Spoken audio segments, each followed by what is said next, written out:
I'm Moshe. And I'm Polly. And this is The Human Collective. Welcome back to another episode of the show. This is episode 9. We have a very special guest tonight. I'm not going to screw this up. Dellaneira. Yes. Woo! Good job. Welcome to the show. Thank you. So Dellaneira is a professional dancer and a patriot and Definitely. a proud American. Absolutely. And also someone who is incredibly well-versed in the pharmaceutical industry, the process of getting a drug patented and approved to go to market. Mm-hmm. And we're going to start the show. I'll kind of let you introduce yourself a little bit now, but we'll start the show with pharma and then naturally go into a number of other topics, political, social, that sort of thing. Yeah. I just heard a door.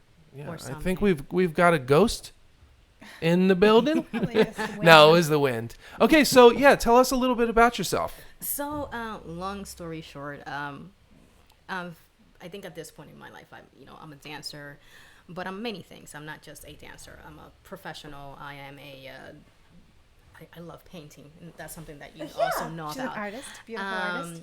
So there are many things that I do, but one of my biggest passions have been dancing. Mainly right now, I only dance for the sake of helping other people or, just for self-awareness.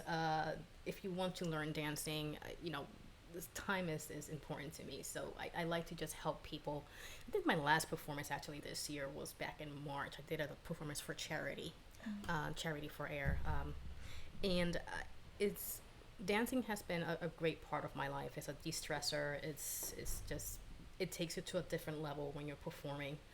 And I've done it for maybe 20 years at this point. And we're talking about belly dancing Yes. specifically? Okay, that's awesome. Yeah. So it's been belly dancing. I started when I was 15 years old. How did you get into that? What was... My mother is part Turkish. Okay. And I remember being 15 years old. And of course, back then, Shakira was still a very big thing in Latin America. Mm-hmm. She's still a big thing. And Yeah, she's still a big. I mean, absolutely. she's still a very big thing. Don't get me wrong. Did you see the Super Bowl thing? She's going to be on the Super Yes, Bowl. and I'm so I'm very excited excited for it. about that. I don't watch football. She doing it with Beyonce? No. She's doing it with Jennifer Lopez. Yeah. Oh, Jennifer Lopez. I'm sorry. It's like- Completely different. It's like, Latinos are taking over in over Miami on Super Bowl, and I'm actually for the first time excited. So I good don't thing. really watch football a lot, but if I do, I'm definitely watching this one. Who's your team? Are you a Eagles fan? Oh boy, that's a tough question. Please say you're an Eagles. Eagles fan. So I'm gonna have to disappoint you. So Not me. Me? You're going to disappoint me. So I'm a huge hockey fan. I'll start with that one. Okay. And I'll ease you guys into it. But I'm a huge Boston Bruins fan. Okay. Interesting Okay. choice. Okay. So I like their logo. I love their logo. Yeah. So with that being said, while I do not watch a lot of football, it's not something that I grew up really watching a lot. But if I do have to choose a team, it's the Patriots. So What? I mean, Oh, all right. Show's over. you're going with the best in the business. so I'm just You saying. too? Well, you can't. I mean, they're undeniable. Oh, guys, So come I'm on. just saying. You're from Philly, born and raised. Like, you're from Philly. But I hold no Well, boy. loyalty to any team. But it's Philly. But it's any team. And last time I checked, I ended up picking, I think, the best teams out there. And Yeah. I'm like, no, that's a really good team. I mean, I got a record. record. I see. What have they got? 10? How many Super Bowls We have they don't gotta won? count it, guys. It's Come like on. you can't even count on two hands. I think the Bruins have, 6 Stanley Cups? Is that right? I think so. I don't know. I don't think- really follow hockey. I had to double check. But I think the last one they won, it was, in 2011, I think. Okay. So it's been a couple of years. Yeah. But it will be nice to see them again, win another Stanley Cup. So let's see. I'm sure it'll happen before the Flyers. You just hating on Philly. The Flyers aren't Eagles bad. are awful. The Eagles aren't bad either. People were like born. No, Philly. I You guys think, should be- Yeah. bottom line is that, and to be completely honest, and for the record, I do have to admit that the Eagles were hungry. And- Yes, they yeah. were. You're talking about the year they won the Super Bowl? Yes, 2018. Yeah. Was it 18? 17? Was it? 17 or 18. 17? It was No, 2 years 2 ago. years ago. Yeah, Alright. because So it we're was the making, Rams yeah. last year. Yeah. It was LA, which they're a new team. That was interesting that they ended up winning. But I think you're right. The Eagles were, they're always been viewed as underdogs. Mm-hmm. So they had it. Yeah. They had it. It was a new coach, newly sculpted team, and they took it all the way. Took it. And you dog have to give it head. to them. They were hungry, and when Yeah. when you're starving for that goal, to achieve that one big thing, that almost, I think they were the only team that didn't have a Super Bowl win.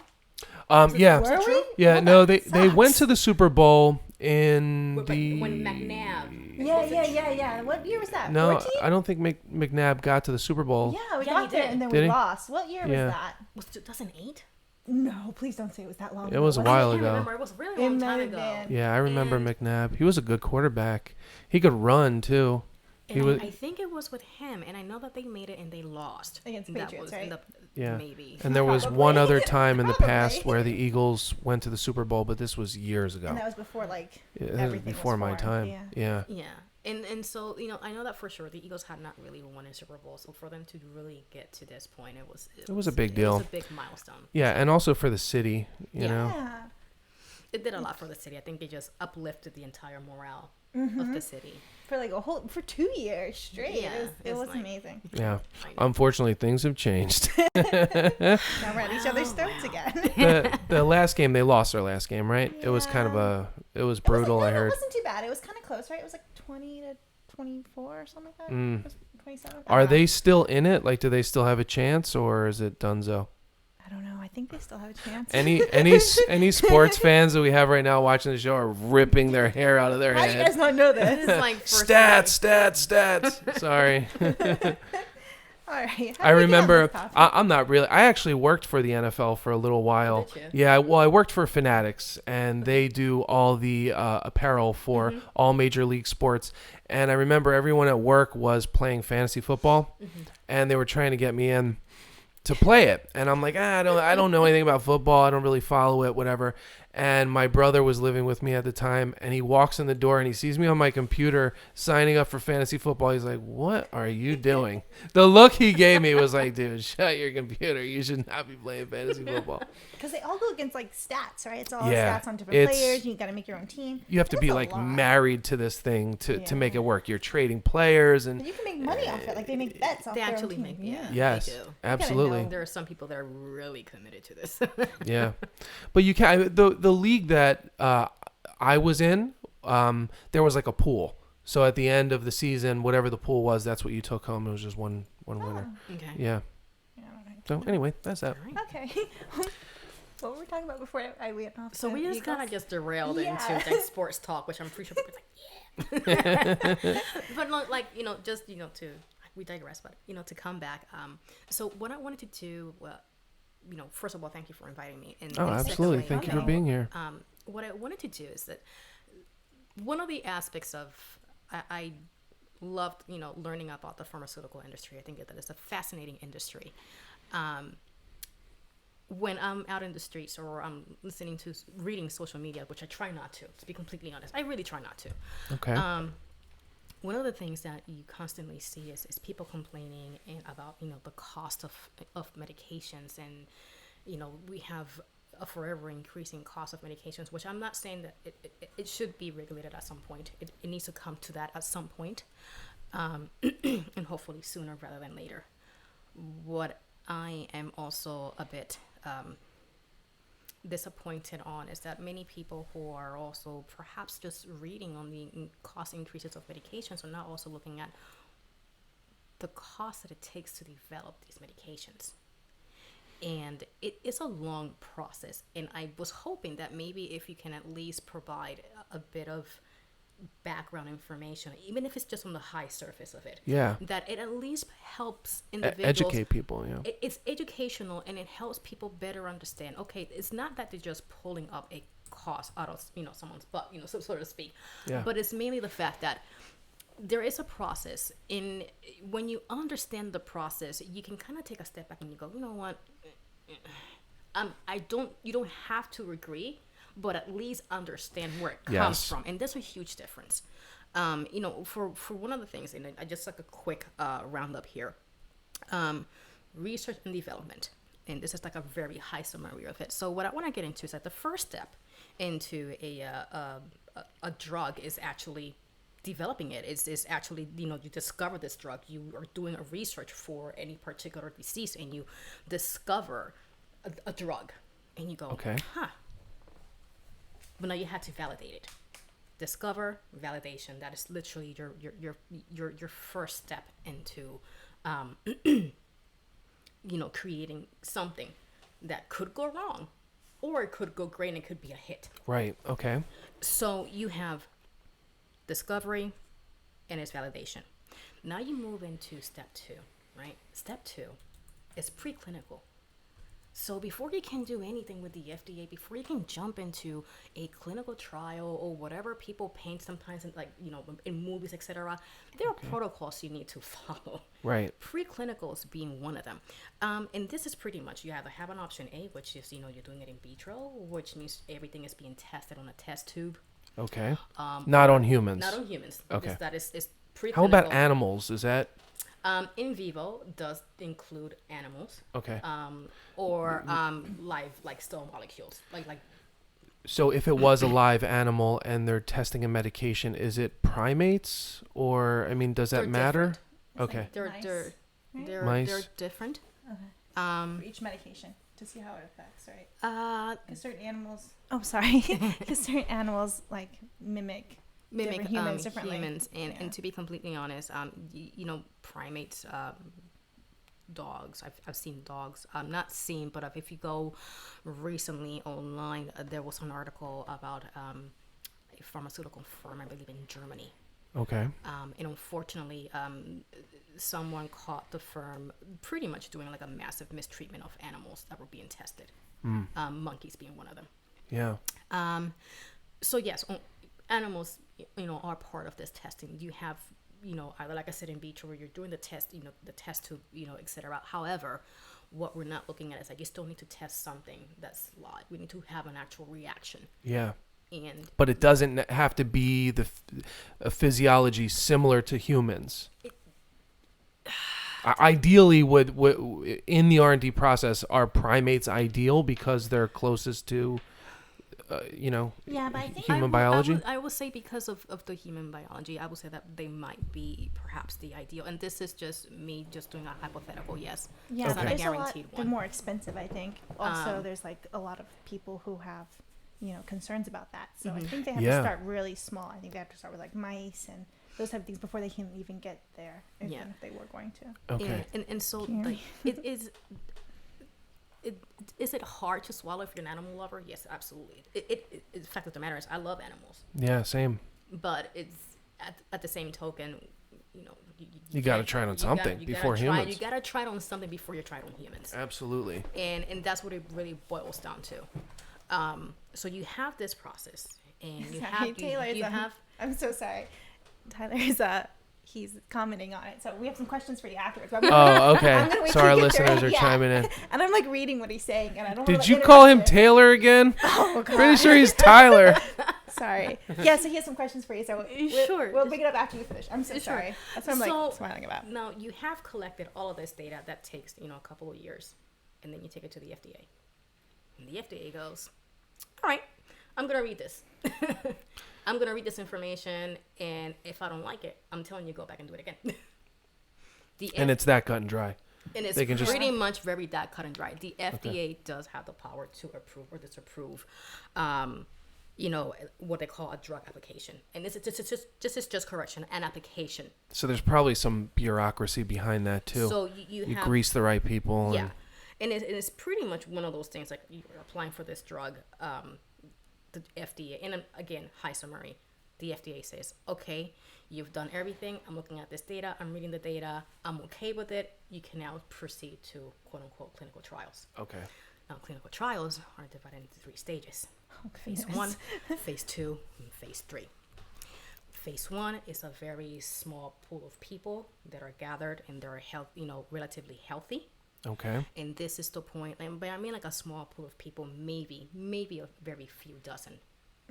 And with this, what you're looking at, the selection is, mainly safety. That will always, doing a clinical trial, that will always be the number one thing. safety. So this is phase 1? This is for any phase within the clinical trial. Is this like when you see, like a lot of college students will do these trials just to make a little extra money? Is that what we're talking about? Yeah. Okay. In essence, so if you're a relatively healthy person, what they want to do is just really test, are there any side effects? How is the body discharging of this medication?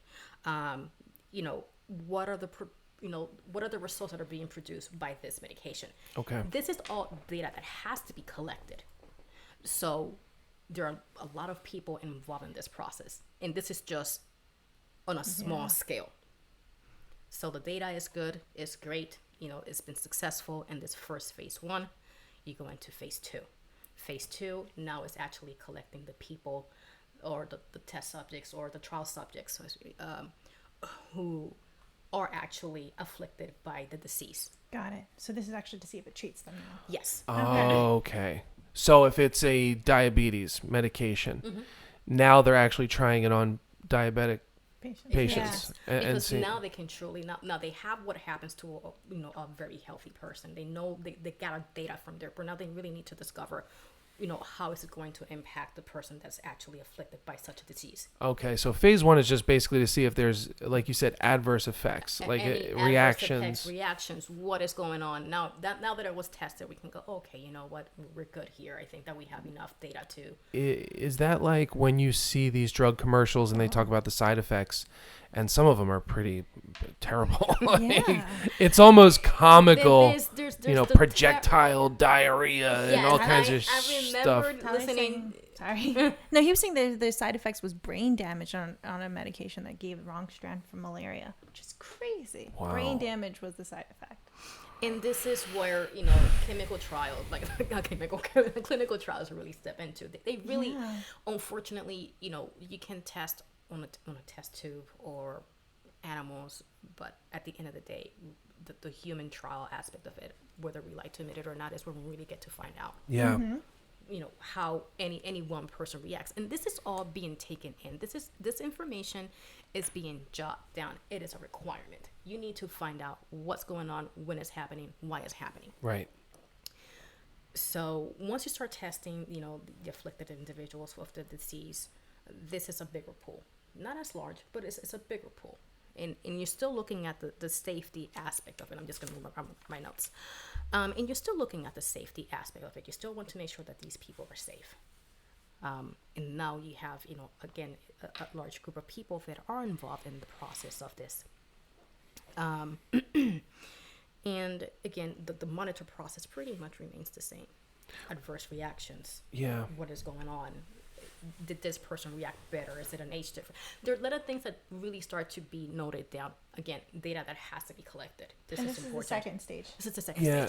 So go ahead. No, I have continue. my own question. People that have with diabetes, a lot of people have with diabetes, people also have other illnesses, comorbidities. Are they tested in trial 2 or trial 3? Or is that still So that's interesting. Okay. So by trial 3, this now involves just a lot more people. So now the pool has been expanded to hundreds of people, if not, perhaps a bit more.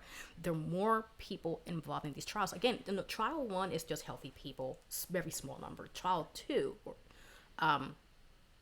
people afflicted with the disease, larger number, but not as large. Okay. Stage 3 of the clinical trial, phase 3 of the clinical trial, that's when you get the massive trial. This is where it really gets very expensive, because now you have a major multitude of people that are being tried for this particular medication, and the data that you're gathering, again, is way larger. You're not just looking at people in, I don't know, Northeast Philly. You're looking at people national, across country, national. Yeah, it's a lot more expensive. Yeah, because they have to monitor stuff to be safe. You have to monitor, and they have to pay. They're paying these and you're people. actually paying your subjects and the subjects and as well as scientists. Exactly. And the people who are the processing scientists, the processes. Yeah. If you're hiring a CR, if you are the sponsor, which will be the pharmaceutical firm.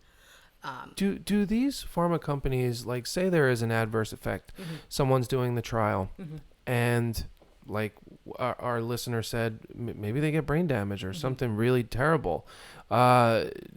do they compensate these people or help treat them, provide, care for that? Or is it like, well, you decided to do it. You took the risk, and how does that work? That interesting enough, I would say, I dare say that's a legality issue, which I don't dabble into.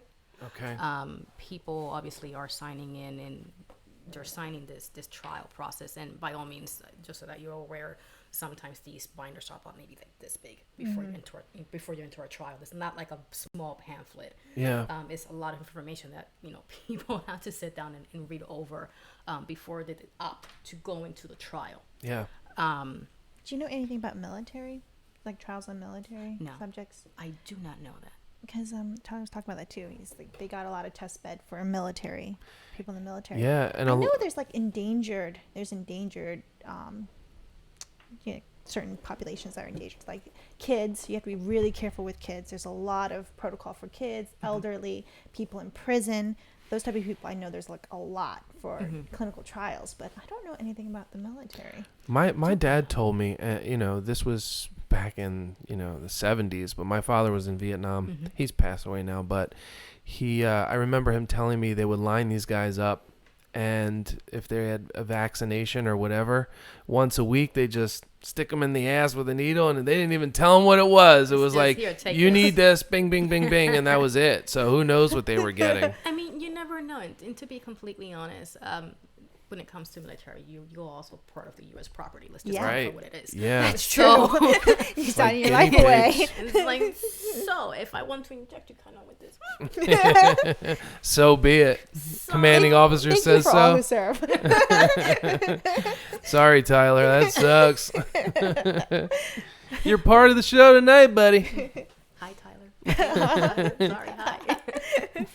But yeah, and so again, just you have like this phase 3, and this is where the bulk of the data is now fully collected. Okay. This takes years, by the way. This can take anything from. Is there a minimum? No, there's no minimum. So it's just once the requirements, I guess, are met, that's when. Yeah. How does that work? So for research, when you're talking about research, and you're talking about developing a drug that could potentially either help someone, cure someone.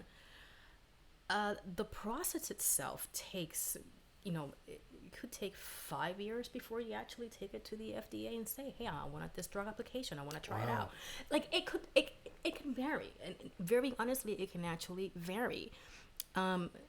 Maybe it takes slightly less, but the whole process from, this trial to, discovery trial, it takes a good maybe 10 to 15 years. Is that about the average? That's about the average. Wow. That's a long time. It's a long time. And what people now, think about what I just said, 10, 15 years up to phase 3, maybe even now getting into the whole NDA, which is a new drug application.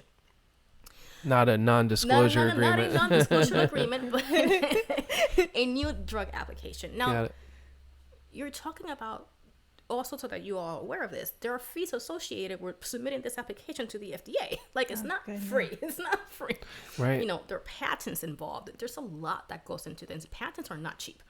Patents can easily cost like $15,000 to $18,000, and I cannot fully recall if that's just the average. I'm not exactly sure what happens if it's a pharmaceutical patent. That is something that actually I'm working on, honing more into the knowledge of.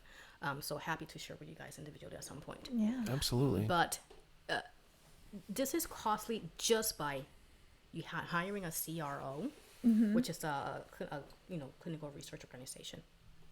If you're going that route, and getting the subjects, or obtaining subjects, hiring additional people if need be, so that they are monitoring this large scale trial for you. And then they're going to give you this data. Now, you're still the sponsor, so you're still responsible for anything that goes wrong with this medication while it's on trial. This is your sole responsibility, regardless of what the CRO is doing. The responsibility is yours. There's a lot of cost involved here. From the time that it leaves the lab at whatever manufacturing facility for whatever particular pharmaceutical firm is developing this drug, it's money costing to pay the scientist, to pay the people that maintain that lab, to pay the people. It's a never-ending cost. So on average, are we talking hundreds of thousands or in the millions? I'm talking millions. Yeah. Okay. The cost of doing all of this is millions. Yeah. And they're putting the money up front because they're not making anything You're back not yet. really making anything when you're actually. Yeah, I was going to to ask about investors. There's probably people that invest just in the product before it goes to market, I guess, just to get a percentage of the profit once it does actually become a sellable drug. Is that? That's a question that I would cautiously answer later. Okay. And mainly because I've never really heard of it, or at least in my studies. So I'm not going to go out there and say yes, and I'm not going to say no. I need to really understand, what, if it's legal or not legal. That would be the better question. So let me actually find that out for you guys, and I'm more than happy again to share. Like these are, you know what? As a matter of fact, I should probably have a pen. It's all recorded. Yeah. It's all recorded. You know what? Never mind. Let me go back. Like, remember that question? Yeah, because that's kind of interesting. Just if there are people that bank on, like imagine an AIDS medication, and say the company that's trying to develop this drug runs out of cash. An investor could say, hey, I'll back you guys. I'll help keep things going, but I want a piece of the pie once it goes to market. Well, it depends. Are we talking about a large pharmaceutical firm? Because I would dare say, and again, this is just my assumption, that the pharmaceutical firm, because it is their sole responsibility, getting other people involved that is not the firm itself could possibly also be risky. Okay. Legally, you mean? Or possibly legally. Yeah. Okay. That's how I would see it. Yeah. But again, I'm very happy. Because it's like, what's the liability? Who?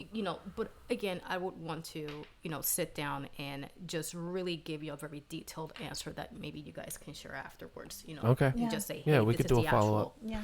Yeah. So normally what we do on this show is, this is definitely a more in-depth conversation than we normally have with our guests, but that's just because we're really interested in it. And you know so much. Yeah. But we normally will do a follow-up on Friday or Monday and kind of recap, and maybe if there's some more information that comes to light. So if we could get that, we'll share it with you guys. More than happy to share it with you guys. I just want to make sure that who I'm providing the information to absolutely makes sense. I'm actually looking at your screen. Yeah, see, it's like a mirror. Yeah, this one. I'm looking at the comments. Oh, this is actually over here. These comments. There's a lot of them. We'll do a segment toward the middle of the show where we can take questions and you can answer them. So like we're I in said, a process right now. Yeah, we're in a process, and we only got to the new drug application process now. Phase 3. No, it's after phase 3 clinical trials, right? Not phase 3 already passed. Now you're actually going into the NDA, which is the new drug application. Oh, that's right. Okay. So the FDA says, "Great, got a new drug, perfect." Yay, everything went well. I need information before I can even go into the approval of this. I need to have a lot of information from you, and I'm not talking 50 pages. I'm talking about thousands of pages of data, information from, I believe, if I'm not mistaken, who were the subjects, what was any adverse reactions, any reporting, anything that happened during the phase 1, 2, 3. I need all that information. I need all of it, everything. And rest assured that if the FDA is not happy with what they find, they will either flat out deny your new drug application. So that means that after you spend all of this money, oh my gosh, you can't do anything. You can't do anything about it because the FDA said no. Can you appeal that? I believe you can. Okay. So it's not like once they shut you out, that's it. You got to pack up and go home. It hasn't happened very often. It's not something that actually happens. I mean, once you are gathering all of this data, it's fairly solid. There's very little room that they have left out for mistakes because they know what is really at stake here. Right. So they're very cautious about, what have we provided needs to make sense to the FDA. If the FDA see that it's not making sense to them, they will not approve it. Okay, I gotcha. Now, what they can do is the following is pretty much what they do is they may not fully approve it, but they might actually say, I have a question. And they send you a letter. Got it. And they might say, section XYZ of your, application, we have questions and we need more data on this. Yeah, so that you Okay. can have time to go fix it, gather your data, So and represent they it need to again. provide, at that point, a pharmaceutical firm needs to provide more information. The FDA may look at it, they may be appeased by it, and they say, okay, you're approved, you have our blessings. Yes. Let's make some money and help some people. But It's a win-win. we're not done. Oh! Not really done. We're getting there, but we're not really done yet. So the NDA has been, accepted by the FDA. So now what we have is what they call, now they're granting a prescription drug use. Okay, that was pretty much user fee. yeah. But everything up until this point is pretty much the hardest part of this whole process, right? Absolutely. Okay. And so at this point, the prescription drug user fee is pretty much set by the FDA. Once they accept the NDA, I think it's like 10 months out. And that's pretty much for them to do like the full approval. Like once they accept your new drug application, they have about 10 months to really go through everything they're going through before they say, okay, we think everything is fantastic. You're good to go. Yeah. And they'll usually wait that 10-month period. The whole time. The whole time. So that, once they, give you that full approval, then your drug is automatically ready to go into mass production in the market. Again, Now, during this 8-month period where they're waiting, are they actually producing the medication at this point and getting it packaged and ready to roll? I'm being squished here. Ayla, Sorry. our mascot's causing some trouble. There's a planning. You want to start planning on the mass production of it. Obviously, if you start the way that I recall it correctly, what you want to do, and that's part of the phase 3 process. Like when you're in phase 3, you're almost certainly know that you are about to, go into mass production. And Gotcha. in doing so, a pharmaceutical firm is going to start planning on that mass production, because until now, you've only produced this medication only for the trials.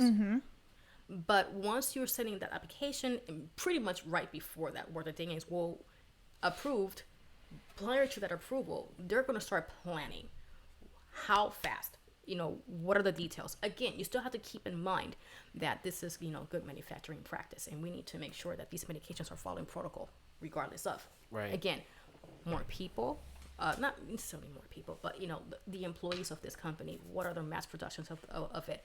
What are the deadlines? How soon can we get these these medications out? It's a lot of logistics going There's on there. a lot of logistics going on. Yeah.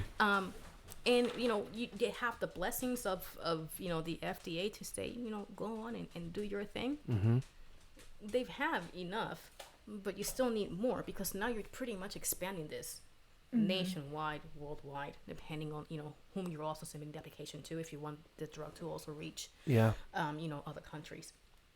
And This is talking about this. It kind of makes me wonder where they're actually producing it, like if it's done in the US or if they're producing it in China. I know that India and China are big India for and China are, at least for that I recall correctly, for the US, I believe most of the medications are either produced here. So you have, and I think I'm hungry. And I did just say this live. I'm a little hungry, so if my memory serves me correctly, you have the United States, European Union, Europe, and Japan as being the top, the top producing firms of medications in the world. quality, right? Because quality. that was a big issue, I think, with some drugs being produced in China, or it was either China or India. I read an article about this, that their standards of practice were not great. Like, So pretty much, like, you have these like 3 main the European Union and UK and all these people involved in, and you have like I said, the United States, and you have Japan as being the top producers, and they have actually created like this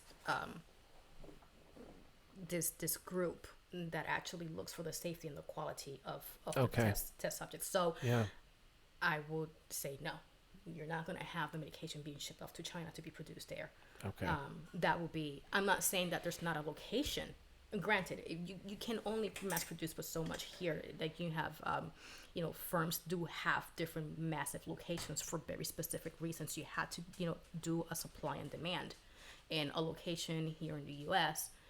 can only supply but so much here. You need somewhere else. You need something somewhere else. It's just the logical thing in the logical. Like Viagra, for example. I'm sure that's all over the place. I'm pretty sure. Who invented Viagra? What firm was it that invented Viagra? I'm not sure, but I was a podcast that I watch with Jordan Belfort, the guy who The Wolf of Wall Street was based off of. Yes. He has a podcast, and one of his biggest sponsors is Blue Chew, which is actually like Viagra in gum form. So you chew it like gum.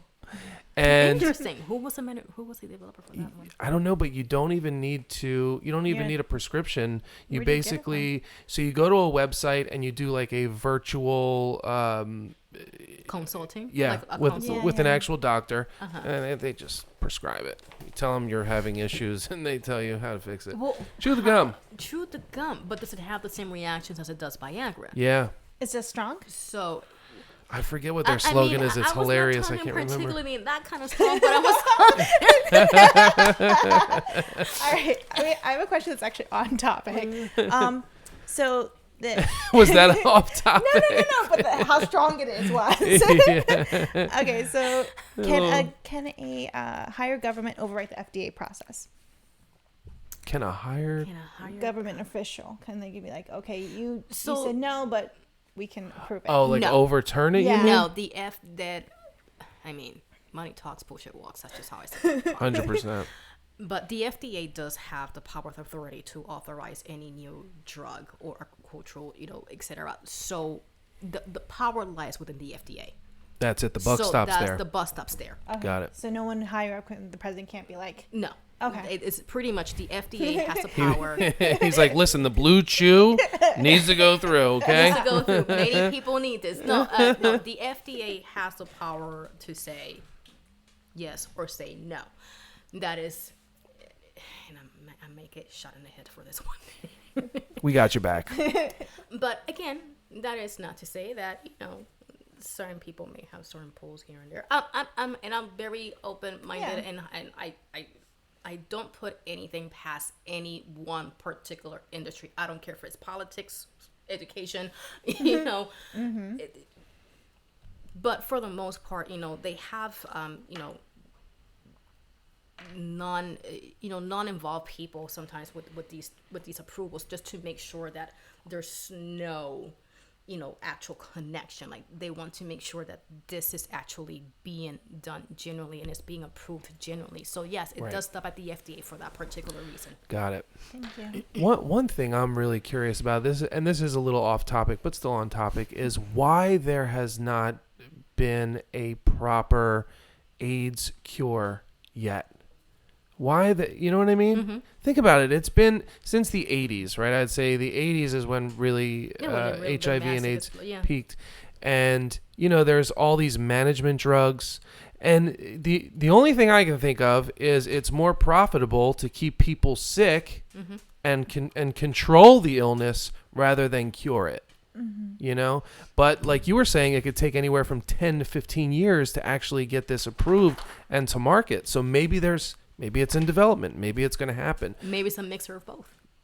How do you mean? Maybe it's a mixture of hello. She How just are you? loves Hey, you. love. I'm sorry. It may be, who knows? And I just like to call things out in the air for what it is. Maybe it's a combination of, there's the right drug to actually cure AIDS. It Yeah. could be in development, or it could be that they're almost there, but something is lacking and they still need to go back and figure this out. Because they got it now, so it's undetectable. So basically, Exactly. yeah. Like, we do have some, we got it to the point where it can be undetectable and you can live a very healthy life as long as you're taking this medication. Yeah. So almost- there's practically accurate. there's a line there where we can say, well, you know what, a huge step has been made into this, because for many years we knew that was not the case. So to actually have people that live with this horrible disease that can go with it untraceable, it's actually that's really an good. impressive It is. milestone in the Because it used to be a pharmaceutical death industry. warrant. You just sign it. Like, you got it's it. like, you know what, good to go. And and it's nice to see that this is a milestone that has been achieved for at least AIDS, and hopefully within the next, I don't know, another 10, 15 years, 20, who knows, we'll actually have a cure. The same thing can be said for cancer. Yeah. God willing. I need it for diabetes. Like, I need something to just like fix it, because that's like a huge Well, issue. I mean, it's affecting diabetes so is a many huge organs. issue, but it's also a diet issue. It's diet and exercise. Diet and exercising is part of what really keeps you healthy. So if you want to stuff your face with candy and all the garbage food in the world, and I'm not saying that garbage food is awful all the time. It's I great. like my randomness of garbage food, and I'll be the first one to admit it. I like a good pizza, damn it. Like, I just do. But it's how you take care of yourself. Like, your wealth, like your health is your wealth. Is your wealth, It's yeah. absolutely, without a doubt. You must take care of yourself first. If you don't not take care of yourself, you cannot expect for a pill to do it for you. Yeah. Absolutely. And that to me is what it boils down to. Regardless of how many pharmaceutical forms, like, just because I'm handing over a pill to you, if you're not only doing part, if the pill is meant to work, but if you're not doing of your part, then what's the point? And so that is where I'm very mindful of telling people, do not rely on this one medication to cure your every single illness. We want to also be able to stay healthy, and that really starts with you. Yep. So, so now we got the drug approved and everything. Okay, moving on. Now it's like, manufactured, and it's mass produced, and it's, great and dandy. And that's just here in the US, by the way. Approved by the- And now we can mass produce it, now we can sell it, and now someone has it in their cabinet. Nice. Yes. You're taking it. Yes. And they're taking it. But it doesn't stop there. It doesn't?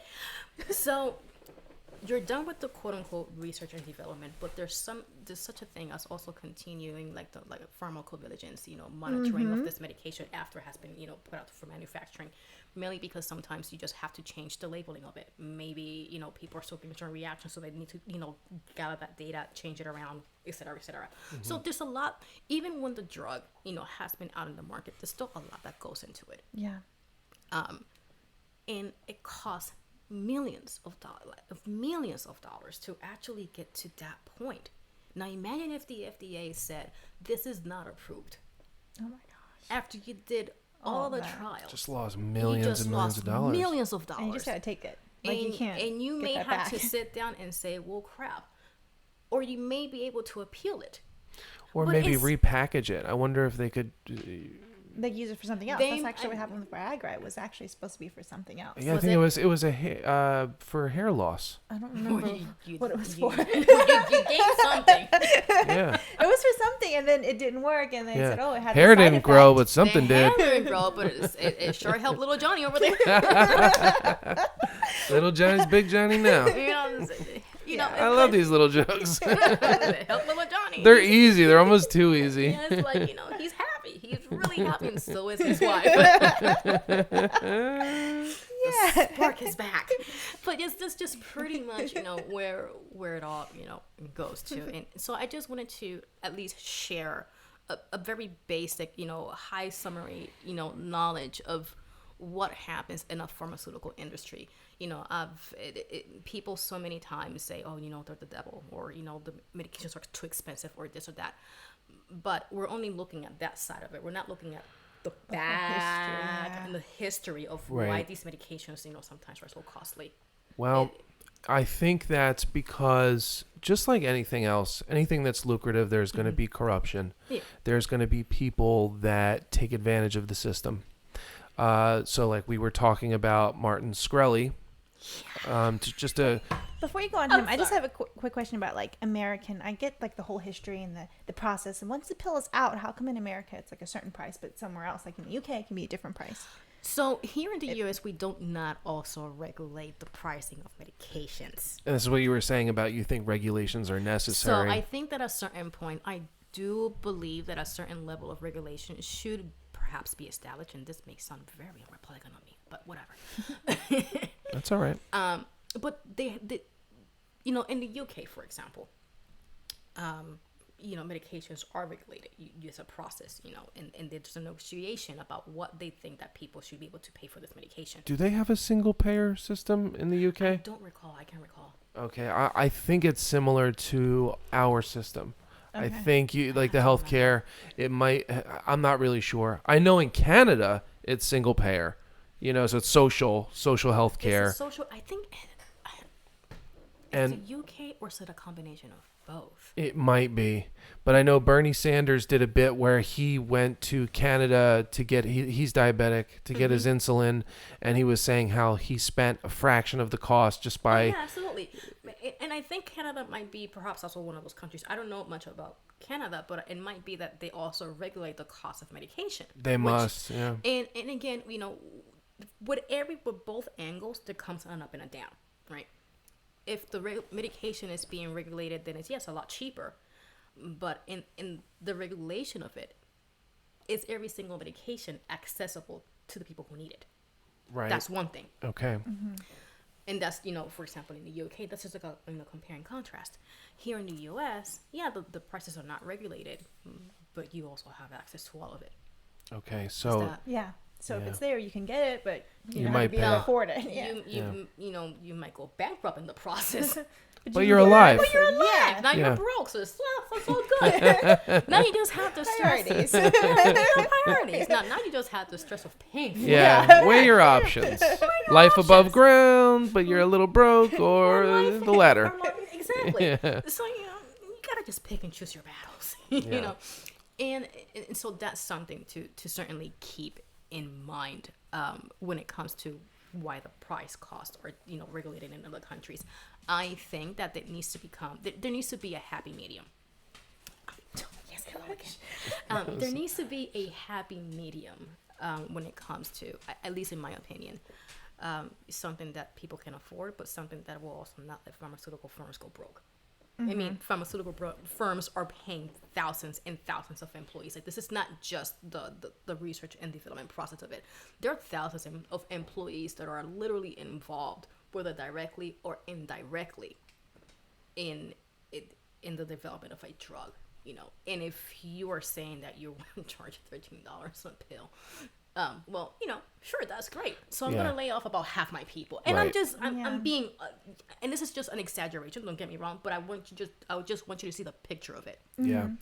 Well, I definitely I mean, we live in a capitalist system, right? So I think these companies should be profitable, but I think there's a level of greed that comes into There play. needs to be like an Yeah. adequate cap, like a Yeah. cap. Like, can we Yeah. cap it here? Like you said, the regulation. I think that There just definitely needs to- helps. yeah, It there keeps just- people honest. Yeah, I think You that know? if there was a regulation that can give you, from XYZ to XYZ, that could be something that could possibly be worked on, and that would be something that, to be completely honest, I would want to see in the future. Because listen, when Martin Shkreli, this whole issue with pharmaceutical firms, skyrocketing the cost of medications, Congress was like, what the hell? I think part of his argument, so really quick for our viewers, Martin Shkreli, I think he was originally a hedge funder before he got into pharmaceuticals, right? Okay. And what was the name? Do you guys remember the name of his pharmaceutical company? Daraprim was the name of the drug that he raised the price. Turing Pharmaceuticals was the name of his company. Yeah, let me pull this up Turing? really quick. Turing? Turing, sorry, Turing Pharmaceuticals. And Daraprim was pretty much purchased from Impax. Yeah. For $55 million. Yeah, and it's a 62-year-old drug. It's Yeah. been around for a long time, and it's primarily used to treat newborns and HIV patients. Yeah, so it's used in conjunction Yes. with another medication, with another antibiotic. Okay. Yeah. So he raised the price from the drug from $13.50 to $750 a pill. Yep. And That's a huge increase. It's a huge increase. it's a huge increase. And don't. But these these are meds that are keeping people alive. Like this is HIV medication. It's not like Here's I don't know. Those other meds that aren't keeping this is people when alive. it gets really interesting, right? Because my human being stuff. When I was talking to you with you a couple of hours ago, or maybe minutes ago, whatever. A little while ago. It's all relative. It's all relative in time. But we were talking about the human side of me was completely disgusted by him. Like, you asshole. Like, I cannot believe you did this. Like, I'm disgusted by this whole thing. Because it's the human being in me. Like, you know what? People need these medications. But from the business side. From the business side, I did. That's a really good damn plan, though. And this is the whole point. You really have to set yourself aside. It's hard. And especially if you have relatives or friends that perhaps, are, being affected by this disease. Yeah. It's harder for you to even accept it because it sucks. Nobody wants to pay $750 per pill. It's crazy. And his argument was, it's the insurance companies that are paying. So why not? That's what he was. He's like, you're not paying out of pocket $750. It's your insurance company.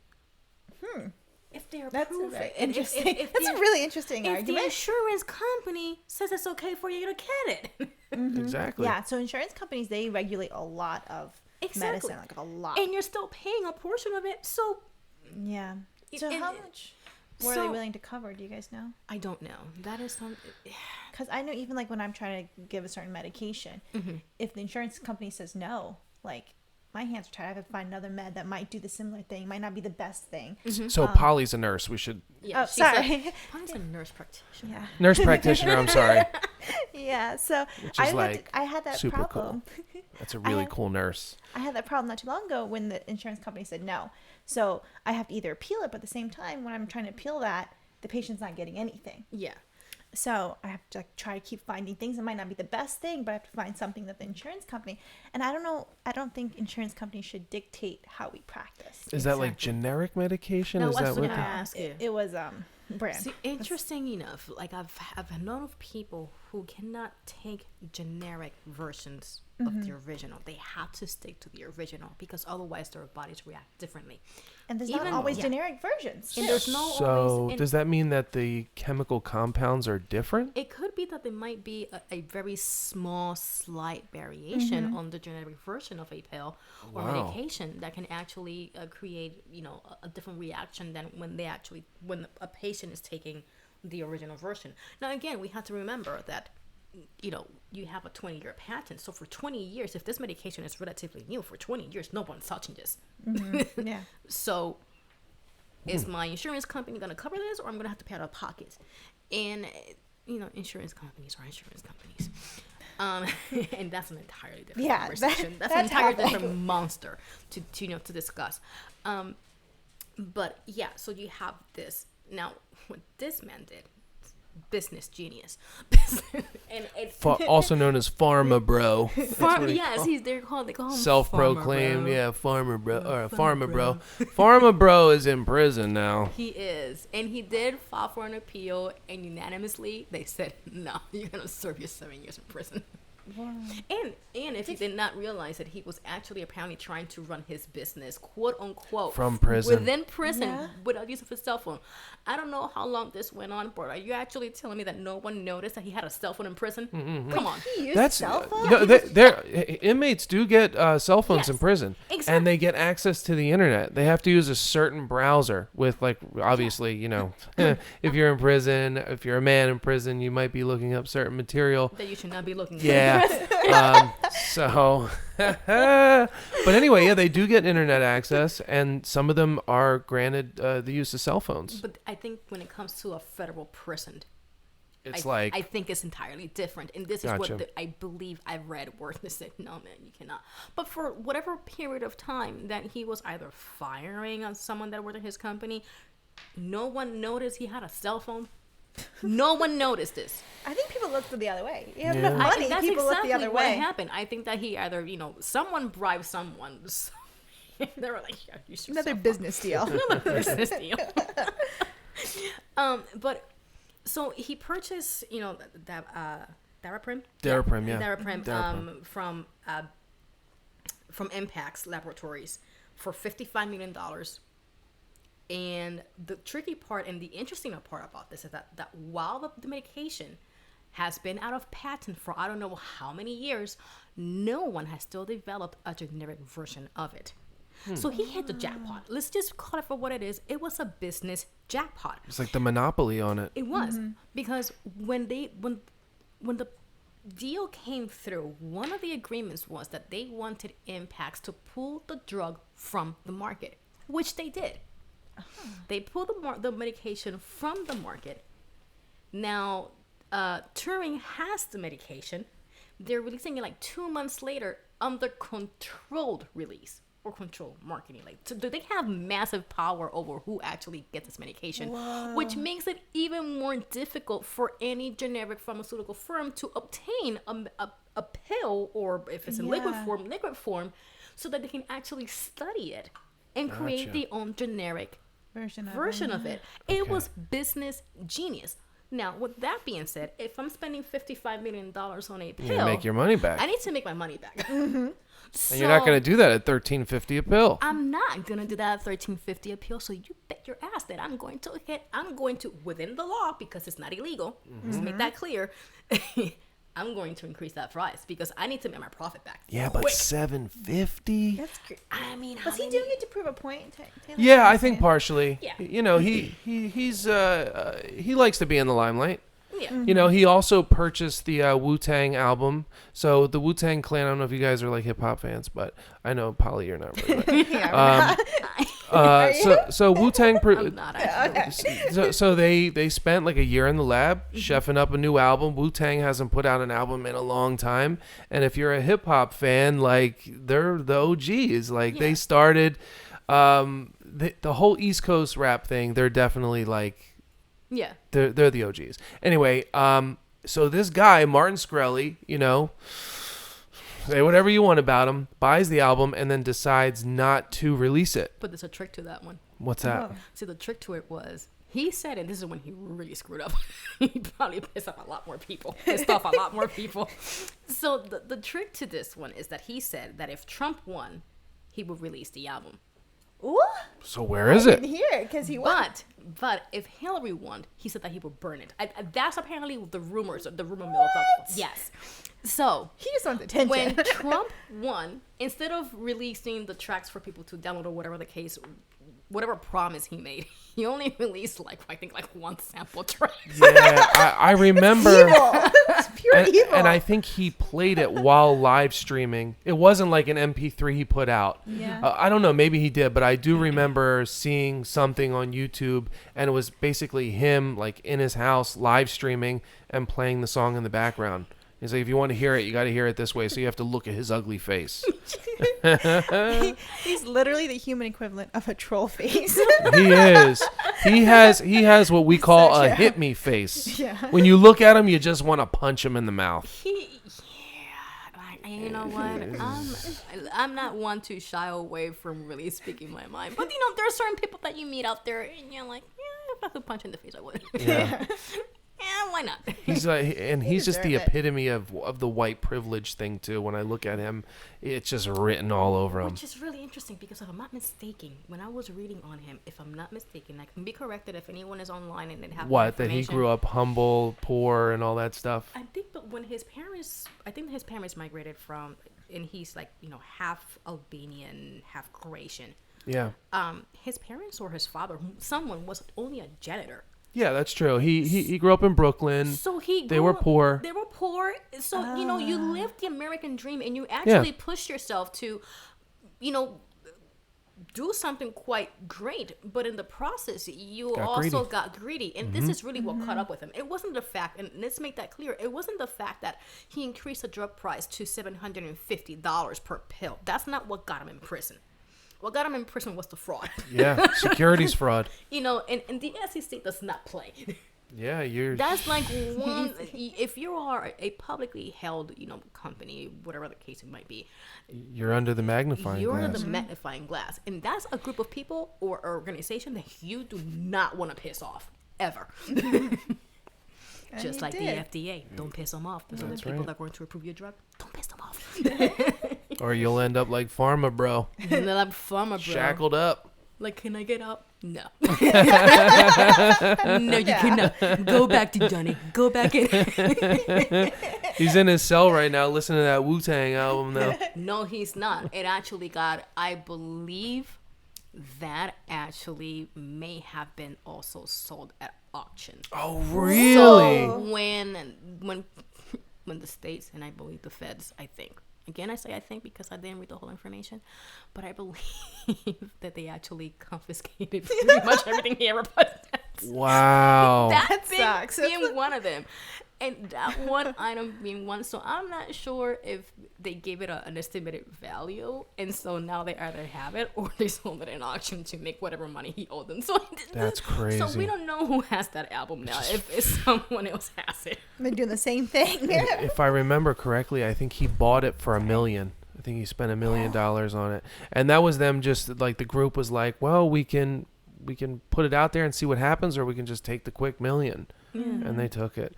I think they would have done way better. I mean, they certainly, I'm not into hip hop, but I know who Wu-Tang Clan is, and I'm fairly confident that if they had released an album, they would have made more than that. Oh, absolutely. Yeah, definitely. Well, maybe one of them should buy it back, find out who has it, and put it out there. Like I need to. I'm interested to read on what really happened with things that were taken, and where are they? I mean, he had a couple of interesting artifacts, manuscripts from a different historical individuals. So he had a really eccentric collection of a couple of things that I go, you know what, that's good actually. He's not a dumb person, and by all means, and I would not say that you don't he's get to where you don't get to where he was by being stupid. Absolutely. He did something right. Unfortunately, it just he screwed up in the process. Yeah. He just did. Yeah. And now he's little Johnny in prison. Yeah. Wearing a pink. What's it called? Is it Orange. Is it orange? Yeah. Stripes. I don't know. In some countries, so like used to be stripes. Yeah. So in some countries, like in Brazil, depending on the crime that you commit, that you wear different fatigues. I don't know what they're called. I think that's great labeling. I mean, if you're a child molester and you're wearing pink, you're gonna be my best friend, Bubba. Yeah. So do you know about that though? Because they actually make them wear pink. No. Straight up. I was just making a joke, but I think that's great because, and I'm very honest, if you are sick enough in the head that you need to molest a child or rape a woman, Bubba should have a lot of fun with you. Absolutely. Castrate him. You should be Bubba. For eternity. Like, Bubba should see you know what to do because Bubba's right there. There was I'm pretty sure it was Brazil. It was either Brazil or Portugal. But there was a guy who was a professional mixed martial art fighter. Like basically like the guy's a weapon. You know what I mean? And he molested his son. His young son. I forget how old he was. This is only fragments of the story, but they put him in prison, put him in the pink uniform, and the inmates took care of him real quick. They blew off a lot of steam. Yeah, they did. In many ways. And there's no way, they make their own justice there. They really absolutely. Yeah. They let them have it. That's yeah. You get double punishment. he earned it. Yeah. You know what I mean? Someone like that. And that to me is why I hear all these stories about, rape and little girls, little boys being molested, or, human trafficking, which is something that I'm quite, learning more about. And not that I've been unaware of it, but more that I'm reading further and further into human trafficking and why. And especially, who was the guy that got Epstein? Yes. Yeah. He hung himself. No, somebody whacked him out. Someone whacked him. Let's just call it for what it is. The media is saying and the reporter is saying, listen, he hung himself. The fuck he did not. He did not hang himself. Someone killed him. Yep. And someone from the outside paid someone from the inside to get rid of this man, because if they did not. Yeah, I think they found that like his neck was broken, but it was broken in a way to where it wouldn't have happened from the way he was hung. So it's kind of, but no one gives a shit. Like no one's saying anything about it. He's a shitty human being. He was a shitty human being, but the part about it that actually bothered me was that I wanted to know who were the other shitty human beings along with him. And I think that because Trump. Sorry. Yeah, he was on that airplane. I mean, Yeah. hey, I mean, Oh no, we're getting into politics. I know. We were like not gonna do that. What a strange We're swim not to that side of the doing pool. but it's oh gosh, it's yeah. But I think he called his basically like it was a prostitution ring sort of on his private jet. He was a multimillionaire. It might even have been a billionaire. I don't know. I think he was a billionaire. And I remembered when he was first in prison and he made the first attempt, the first one, to to hang himself because it was too hard for him. Really? Let me ask you something, asshole. How do you think these women felt when you? God knows how these girls, like how 14, we don't 15 know years what old. fake promises these girls were being made, and you put them into this sort of environment where they're forcing their bodies onto, or men are forcing themselves onto them because this is what their job is. So spare me excuse my language, spare me the bullshit about 100%. me feeling pity for you. The core of it, I wanted to know exactly how many people were involved, and that's unfortunately what we don't get to know right now. Right. That it can come out later in the future, sure, but right now we don't have that information, and that's what I wanted to know. Yeah. Who else was getting their hands dirty into this? Because other people were. A lot of corporate people. High level people. High level people were definitely involved in this. And so, we're in politics, 'cause politics makes the world go round. And so we're here today dealing with, certain people in office that I don't want to mention, but Trump.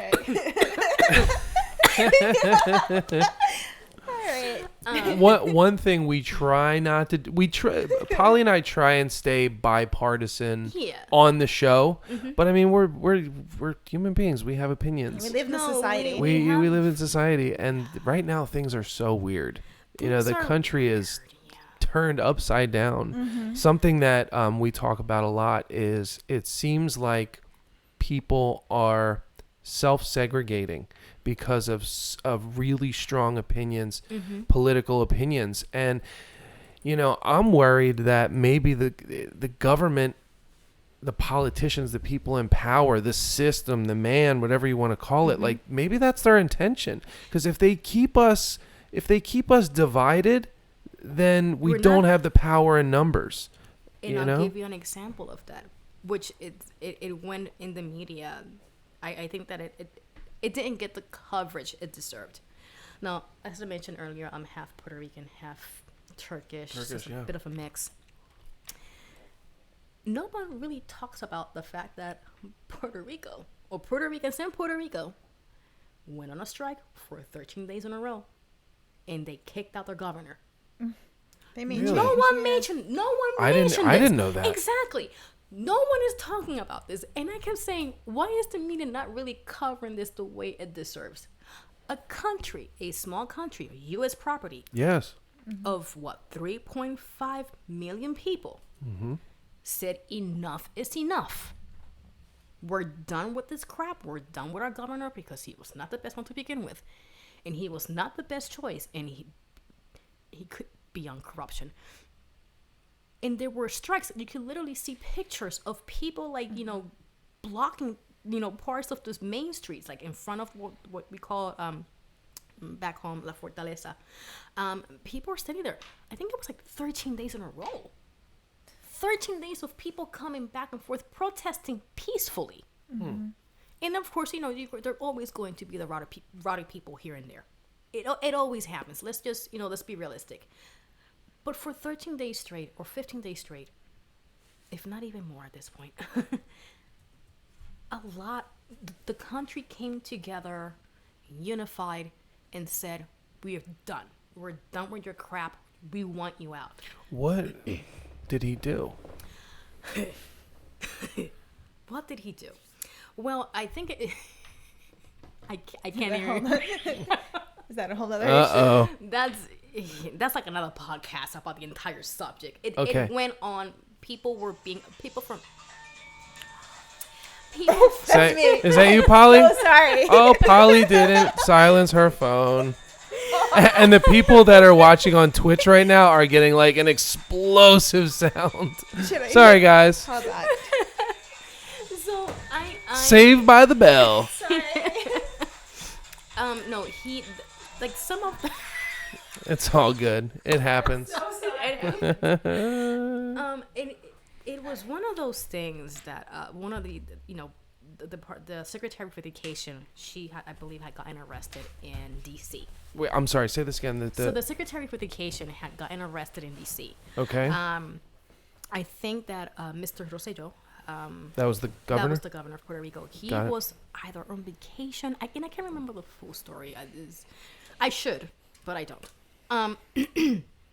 And a lot of things were just really piling up. I don't know if you know about much about Puerto Rico, but the electric infrastructure is not the best one. So you have Hurricane Maria, which completely devastated the island. And everybody is making, he's making promises, and like you're making promises that you are not going to be able to keep, and everybody's aware of this. Right. And people are like, no, he's gonna do it. No, he's not. Was this to get reelected or just to get it as Not initial? to get reelected, but it was like, for example, power. Like, Puerto Rico was without power. 90% of the island was without power, if not 95% of the island was without power. And it took a very, very long time to get, back to where they needed to be. Yeah. And everything that was going on was not really going on in the favor of the people. People were losing jobs. People, I remember a Walmart, I believe in the town of Arecibo. Literally one day people go in and Walmart is closed. Wow. With a sign at the door. This location is permanently closed. People are losing jobs. There are no jobs in the island. Puerto Rico is pretty much bankrupt. It's grand bankrupt. It doesn't have money to sustain, even though the U.S. is funding it. It doesn't have. The government is too corrupt. And the funds are not really getting to where it needs to get to. So you're saying that the money that the U.S. is supplying to Puerto Rico, it's not being handled correctly. It's not being handled correctly, and Okay. it definitely. And I think that and this is not. Let's just be clear. I think it exploded with Rosselló because people were just tired, and he did enough to just make people go, "That's it, we're done." But this has been going on since, I want to say, perhaps the 80s, if not earlier. So it's been an accumulation of people not stopping, not daring to speak up, not daring until the very end when people are just exhausted. And he said that he was not going to quit. And they said, you want to bet? You want to bet? He quit. He had released a statement, I believe, on a Wednesday. And they said, I'm not quitting. I'm just doing some soul searching. They said, and he said, and I forgot who was it that said, you can do some soul searching, or we can impeach you. You pick. Yeah. And if they impeached him, he knew he was not going to win this, and it was going to be far, far worse. Yeah. And not only that, but I'm Puerto Rican. I'm fairly confident that he probably received a lot of death threats. Yeah. So that you compound it with that. Yeah, that'll do it. You want to leave quick. Yeah. And so he quit, and then he had selected his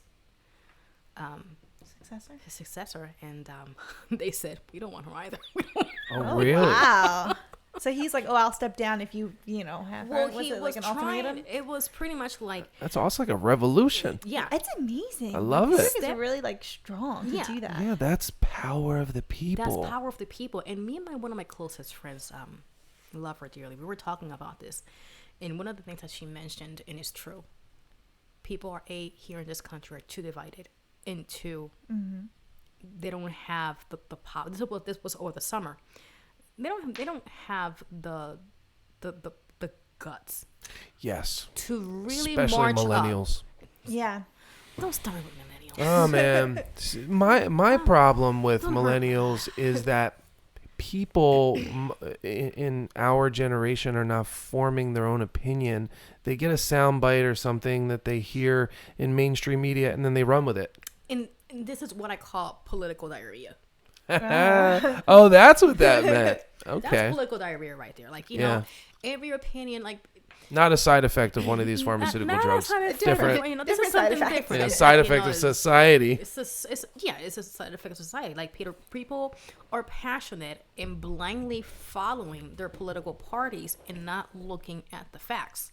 I mean, those who are educated, those who are really involved. But let's just be honest. When you go on social media, how many people do you actually see really trying to break down the numbers or really trying to explain things from a bipartisan point of view? Because too much on the right side is not a good thing, and too much on the left side is not a good thing. Let's just be realistic about it. It just isn't. And so you have individuals who are just like, no, you're wrong. But are you talking from your emotions or are you talking from logic? And a lot of these times you can actually read these comments and know they're not logical. They're emotional. Yeah. And don't get me wrong. A lot of name calling. Yeah. It's a lot of name calling. A lot of name Personal calling, attacks. a lot of bullying, a lot of attacks, and like you guys mentioned earlier, like people forget that we have differences of opinion, And that's okay. And it's completely okay to have differences of opinion, i.e., Ellen DeGeneres in the whole snafu with George W. Bush. We talked about that. Yes, we did. Yeah, it's like, So give it what? a She said, break. yeah. Give it a break. So the people are like, well, she's only thinking about, you know, the people, like, you know, she's only part of the 1%. So when she's hanging out with them, she's not really thinking about the rest of us. I'm like, come on, like, you can't win. You cannot win. And this is the whole point. We're like, you know, please, like, just, she said it and she didn't back down for her comment, and nor should she do so. Yeah, like, I agree. That's who she is. Then whether she's not some people were saying, well, she's not really a nice person, she's rude to her staff or whatever, like, you know, okay, it can go both. Wait, they're picking that up now They're- from this they're- picture? They're saying that she's been notoriously known for being rude to people and her staff and whatnot. And I said, okay, I can see this going two ways. Okay, people can be assholes. Let's just be honest. I just hope she doesn't get bit by the cancel culture bug. Yeah, I'm like, hope this is Because not of the this. reason. Yeah. You know? That's sad, because she really, like, stands on the line really carefully. She's like, she doesn't offend anybody. Like, And she's she very tries, careful. Yeah, like, and she's PC. Yeah.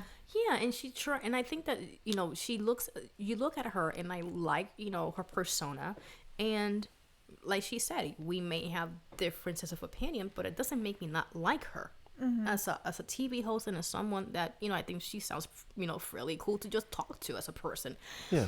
And the fact that people just ran with this and went in complete opposite directions, I'm like, just give it a rest. Like, sometimes it's just exhausting listening to social media because people are just, and I'll say this all the time, if you're that busy with social media and posting too many political or emotional stuff on social media, you need a new hobby. Yeah, you got a little too much free time on your hands. You have either a little bit too much time on your hands, and listen, I have an apartment that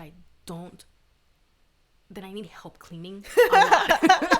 Because I'm constantly moving things around. Come on over. You can Come talk all the over. shit you want. Like, Just clean. Take, you know what? To getting rid of clothes, take it with you. Just take it. You know, you want to go for a jog? Let's go for a jog. Find something Productive to do. What was it that Trevor Noah said a while ago when Game of Thrones ended back in May? Yeah. And he said that if you're that concerned about the end of Game of Thrones, you need an STD and a credit card. and it can't be further from the truth, because it's like you need a new hobby. You need to do something with your life, because this is too much. You know, I'm talking about, you know, political affiliations or, you know, LGBT. It's an endless conversation, and I think that people should just learn to be respectful of one another. Yeah, absolutely. So we had Christy Grakowski on our show 2 episodes ago, who is a transsexual conservative Trump supporter, and that's an interesting combo. Yes, it's a very interesting combo. Very interesting. And while we may not agree with a lot of the things that she said, we at least gave her a platform to speak her mind and educate people from her perspective and her point of view. And I think that's important. Exactly. You know, I said this on that episode, and I'll say it again. This is the words of my grandmother, that to understand your own position, you have to appreciate and understand the opposition. Absolutely. And Absolutely. And this it. is something that does not happen nowadays. I think that people are blindly, again, I want to say that people are blindly following their political parties. And I think that a lot of it has to do with frustrations on either side. Yeah. And because of that, they look at, a Republican looks like a Democrat like you're crazy, and a Democrat looks at a Republican and goes, you're crazy, and you're greedy, and you're evil, and then you're too liberal, and you want everything for free. Yeah, And that's exactly the arguments. And so there's really no. Can we just have an understanding? And there's actually a website. I don't know if it's developed or done or is complete. I can't remember the name of it. There is a website that is unbiased, and it's pretty much the opinions of both Republican and Democratic politicians. Okay. And people can come into this website and they can just listen. There's no agenda. There's absolutely no agenda. The website was developed. I don't know who made it. The website was developed so that, or is in development, so that people can go sit down, educate themselves about the views from both political angles without an agenda. Yeah. This is just people sitting down and Listening.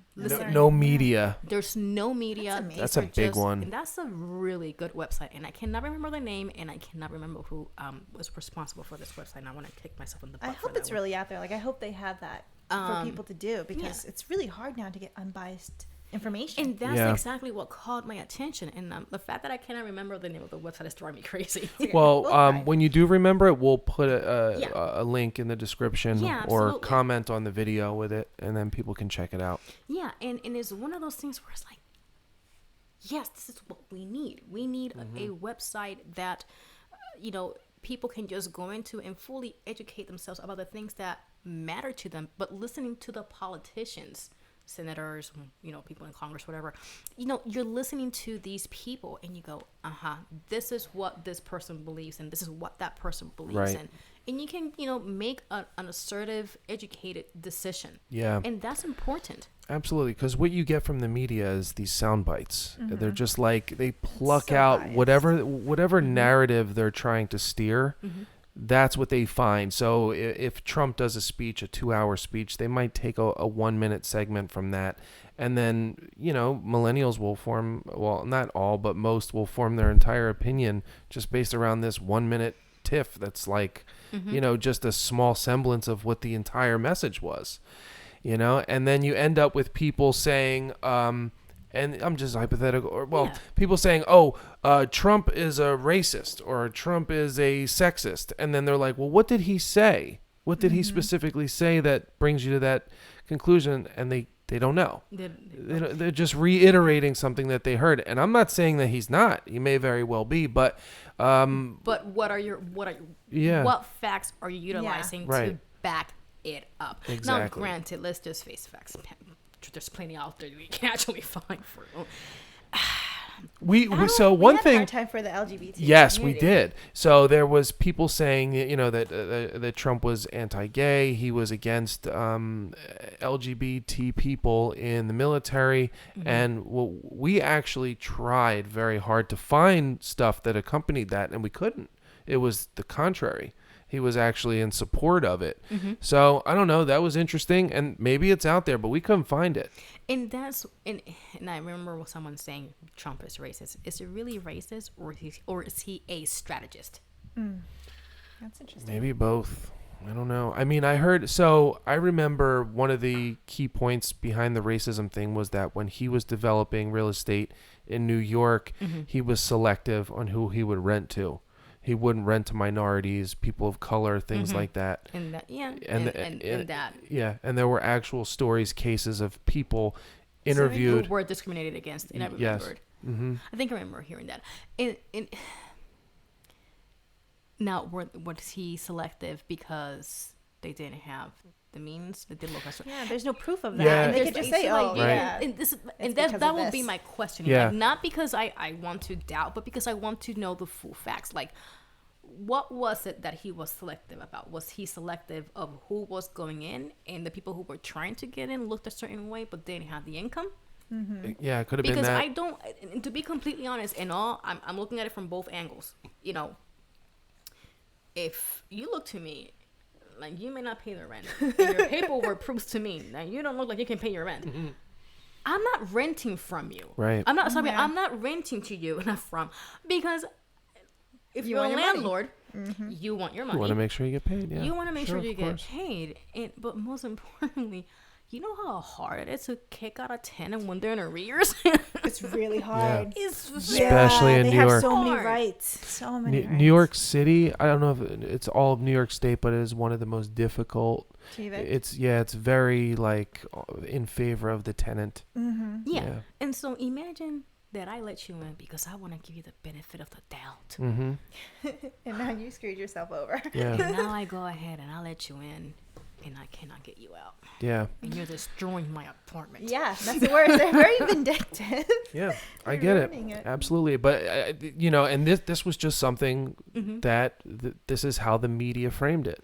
And it's You know? like, don't just listen to what the media, news, or they're going to feed what makes the most ratings. Let's just face the facts. Yeah. Just sit down and truly educate yourself in a way that absolutely you have no doubt that you're right. Yeah. That you've done your research and you can absolutely, without a reason of a doubt, say, you know what, I did my research. He's a natural racist, and I don't want anything to do with him. And if that's the case, you know what, then he is, and hey, Yeah. it is what it is. And you have the right to that opinion. And you have the absolute right to that opinion. But don't just go by what the media is feeding you, because the media has its own agenda. yeah. They want ratings, and that's just what it boils down to. Yeah, I mean, if you switch, so take CNN, for example, typically a liberal news resource, and then you have Fox News, typically conservative, right? Well, that's what they are, conservative, liberal. Okay. If you switch between these two channels, they're completely polarized positions. So, I mean, it doesn't take a brainiac to know that it's all kind of bullshit. Yeah. I mean, if they're that extreme between their stories, Then you need to find who are the guys. And it's a very expensive, newspaper, but the Wall Street Journal, because it's so costly, people are really kind of like forced to really write really good articles. yeah. I didn't know That's that. a good newspaper to go to. I think membership is expensive, that I recall. But it's a good paper to grab, or try to grab, at least some articles. You can actually, get snippets online, etc. Yeah. And, it gives you, there's actually a podcast. So if you at least want a summary of the Wall Street Journal, there's actually a podcast. And they give you like a 3-minute summary, and I believe something also a little longer afterwards that you can also listen to. And it's pretty much a narrative of what news they're actually releasing. And that is also something to look at and look into. Yeah, I'm absolutely. very suspicious of just going into websites that look too Republican or look too, liberal. Too one-sided. Too Yeah. one-sided is not Yeah. what you want to do. There's another website that I actually found when I was doing a little bit of digging, and I wanted to share that with you guys. And it's called GovTrack. The GovTrack? GovTrack.US, and it pretty much tracks everything, every legislature or law that is being passed by Congress. Oh, Okay. wow. You can go in there and you can actually look down what has been signed, as of, let's say, for example, October 1st. There you go. You can actually look at it. And That's so, amazing. for example, one of the things that I believe GovTrack was stating is that Trump wasn't wrong in saying that he has signed the most, I think, laws when he got into office. I believe like the first 100 days. I believe he wasn't wrong in saying that. But when you look at the overall picture of his approval rating when it comes to new laws, it's actually he's actually falling behind in comparison to others. Oh, really? Oh. Okay, that I didn't know. I thought his approval rating was like over 50% right now. So I will definitely check GovTrack. I got it up right you here. got it up. Yeah, I just thought we're talking about it. We could show. I don't know how well it's coming up on the screen. It's probably a little washed out from the lighting. Just a tiny bit, but I think people can see. So let's see. How does this work? So this is what I had found today. So you go to Tracking United States Congress. Yeah, it's showing up. It's completely unbiased, so it's not funded by the government. Okay. And you can see here, like, a bill to designate the facility of the United States, have postal service located. So they're like very, either small laws that really don't impact anybody to larger ones. But you can see everything that, is really going on. And hold on one second. I am home, find members of Congress. So you can go to probably all bills. Oh, wow. There are 65 enacted bills and joint resolutions in sessions of Congress. Oh, you can see what party they represent here. Exactly. Oh, It's wow. a highly, and especially now that we have the elections going on, it's a highly, It's a good resource to it's have. a good resource to have. You can really go into and figure out what is really going on and who is doing what. Yeah, this is definitely something to check out. And this is not like backed by any certain party. It's not. It's just It's Bipartisan. completely bipartisan. This is nice. So you can just educate yourself on Absolutely. what people are trying to pass and what's not being Yeah, passed. so the website again is govtrack.us. So if our podcast listeners that are just listening on audio, you can check that out. And I just happened to like briefly, go through it, and I thought that was very helpful and something to share Yeah, awesome. with people Thank you. who Yeah. are, interested in learning more about what's going on politically, what laws are being passed, and just if you just want to do a good browsing for it. And if I want to jump back really quick into pharma, something that I really wanted to go over is for those people who are, having a hard time, or if you just want a little discount on your medications, there's also a website that I briefly have mentioned to you guys here. So they called goodrx.com. And it's a discount coupons for prescription drugs. You can literally look up this website, look up the medication, and it'll give you a list of locations and what are the coupons offered. Maybe Walgreens has that's like a great. $15 discount over your overall cost. So for amazing. people paying out of So for pocket, people paying out of pocket, if you don't have to pay $15, Yeah. Yeah. that's pretty Even a copay, decent. like that would help with that. Exactly. So it's a good website to to look at. What is it again? It's Good a RX? Good It's RX. good. If you just look up online, Good RX, it does have an app that, if I'm not mistaken, is also available. Download the app, and if you're out, I have to get this medication, just look up the prescription drug. It should give you a list. Obviously, if you're trying to get from a location such as what is it called, Sam's. Or what's the other location, like BJ's or whatever. If it's a membership location, Right. then that's only available to members. And Yeah. I don't think that it Okay. actually displays the actual discount. But if you're looking at a Walgreens or Rite Aid, CVS, if you're looking at Giant, for example, that does have it has its in-house pharmacy. Giant. Giant. Okay. That's another discussion. One quick rant on Giant. I am sorry. I should have You hit a not- sore No. spot. You're It's a sore spot right now. You're fine until you said Giant. Damn, I thought I was cool. I can't figure out why their prices are what they Well, are. Maybe you can have coupons now. Yeah. Okay. But like you have like Whole gonna go with Foods and these kind of trendy markets and fresh grocer. How do you say it? Yeah, first grocer. Grocer. Is fresh grocer good? Yeah. No. It's all right. It's all the same shit. They just I package it differently. it. I shop Okay. at Whole Foods. Oh, Whole Foods. so fancy.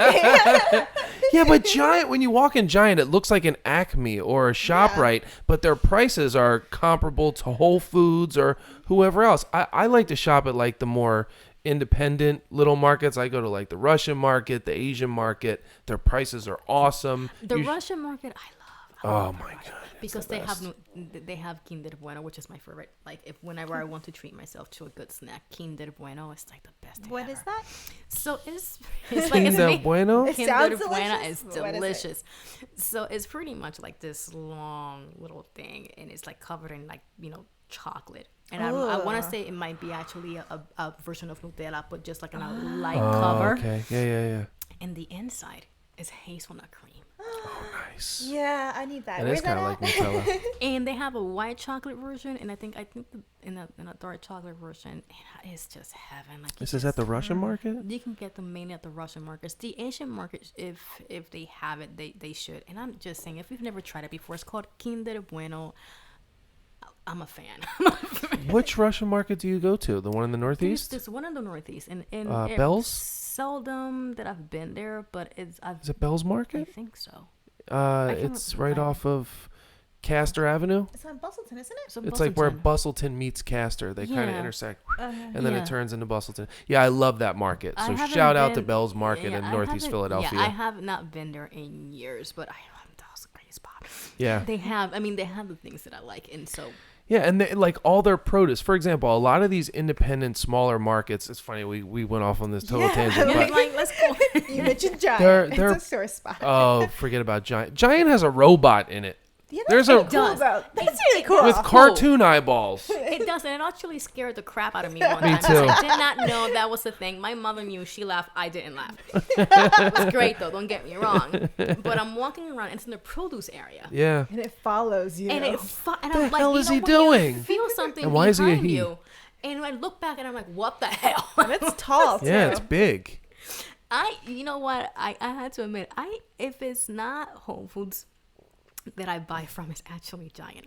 And I will be biased, and I will actually say that the main reason why I wouldn't mind, shopping from Giant, though I will admit I'm one of those people that likes having their groceries delivered. Oh, they deliver. Yes. Oh, that I didn't know. That's So- kind of cool. So Fresh Giant, grocery delivers, too. Yeah. But Do they A lot of they places deliver do now. they charge? Is there a fee for delivery or? yeah, depending on know. the Peapod, which is owned by Giant, and that's their distributor when you're ordering online. Okay. Peapod does charge a fee, but the fee goes down depending on the time frame that you're actually requesting your groceries to be delivered. Okay, I got you. And then you pay you pay your driver a tip, or you with Whole Foods, yeah. you get Amazon. Owned by Amazon. Owned by Amazon. Shout out Jeff Bezos. Another genius. He's a business genius. Hate on him, whatever the you want, but I'll be very honest with Oh, you. yeah. That man, he knew what he was doing. Yes. You know what's crazy about Jeff? We're tangenting all over the place. That's okay. Let's go. Let's roll So, with it. one cool thing about Jeff Bezos, if you look at him from the birth of Amazon back when it was in that little tiny cubicle or whatever that Sign was, on the wall. he was this frail, kind of meek little guy. Yeah. And now he's like jacked, shaved head. I think He's he's like- had some stem cell work done or something. Yeah, and I mean, he's like, yeah, so what? My wife got half my billions, so I still have the other half. Yeah. And you know what? I have a hot chick too, so whatever. I think he's gay, isn't he gay? No. No? So I believe that what happened is Right. that he was.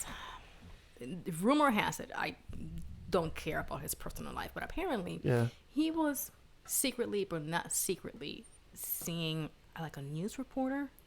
Or Female. something, yes. Okay, I don't know where I heard that. And so I guess at a certain point with every marriage, you just go like, I don't talk to you, you don't talk to me, just call it for what it is. Yeah. And I wonder if the reason why they probably also stayed so long together wasn't so much because they were trying to make it work, but rather because they know that economically it would just destroy him. Yeah. Yeah. I What mean, did she get? Like a. she got Half of half. everything. She's like the richest woman now because of that. Yeah. She got half. That's She kind of a cool literally claim to got- fame for It's him. Like, yeah, I divorced my wife and made her, the richest woman on earth. Exactly. Whatever. Like, I'll take credit for that too. Thank you. Yeah, but I mean, she was part of the development of She the was. business. She was She there. earned that money. She gave him like, 3 beautiful children, if I'm not mistaken. She was there while Through this the whole whole thing thing. was Yeah. happening. So Yeah. you know what? She does take the credit for it. Absolutely. I mean, people were saying, "Oh my God," but does she need to take all of it? No. Yeah, she does. Let her she have all doesn't. of it. Get the No, fuck no. We're talking about like 30 billion. I think she. I What think did she walk deserves away with? half. She deserves half of whatever she he knows, has, she because that's took- what a marriage is. Let me No, see it's not. what half was. No, she deserves everything. No, it's half. not. When Janet Jackson got divorced, I don't know how many years ago, and Renee Elizondo, which was her ex-husband at the time. Okay, well, that might be a little different because it's art. No, it's money.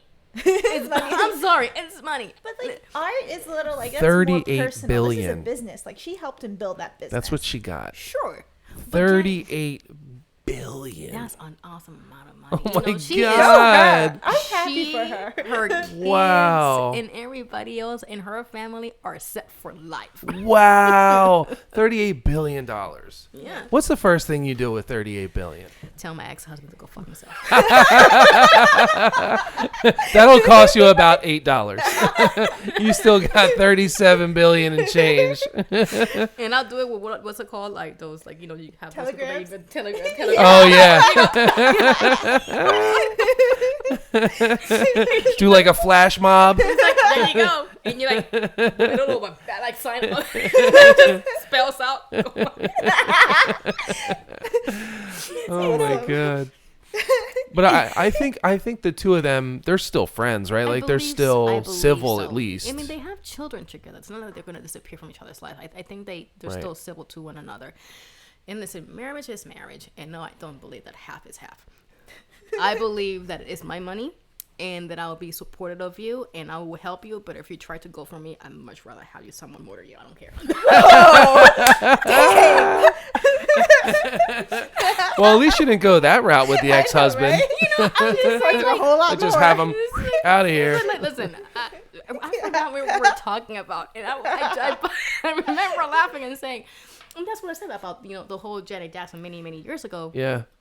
I believe her ex-husband was trying to get like maybe like half Yeah. of she's worth at that time. She was worth like $175 million out Wow. of my tours. And granted that he was, you know, part director, but I'm paying you for this. Yeah. You want my money? And she was like, nope.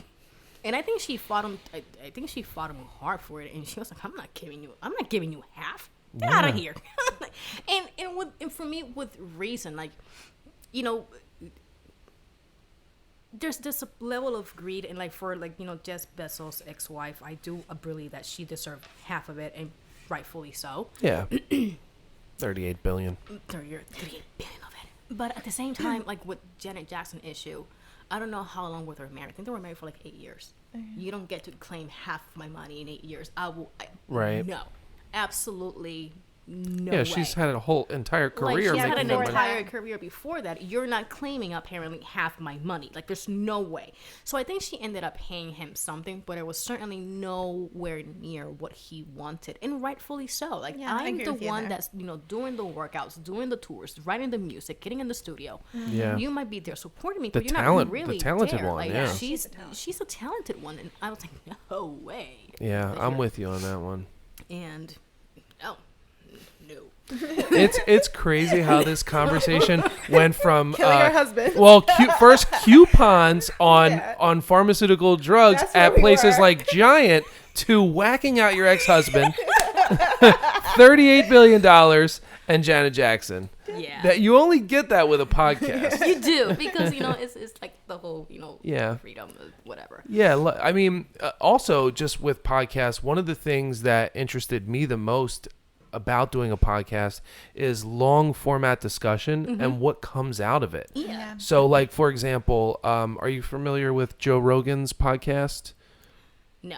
Okay, so he's probably, I talk about Rogan a lot, but A he's lot. yeah, he's sort of Man like crush. the pinnacle of long format discussion. He's like the Larry King of podcasting. Is Larry King still alive? I'm not sure if he is. He's held up by hydraulics at this point. If there's someone online, do you know if Larry King is still alive? He's powered by like a 12-volt battery. Just, he's a robot. He's working at Giant. He's actually behind that robot at Giant. Very strange thought, but maybe. So anyway, Rogan had Bernie Sanders on, and you know, however you feel about Bernie Sanders, that's cool. But the interesting thing is when you have an hour-long discussion with a politician, you're going to really get more out of that conversation than you will if you're sitting down with like Jake Tapper or whatever from CNN. Yeah, absolutely. You know, you'll eventually get to the point where you've cut through the bullshit and now you're actually having a conversation. You're having a one-on-one conversation where you can fully, determine if you're really batshit crazy or you're actually, you have, good valid plans. Right.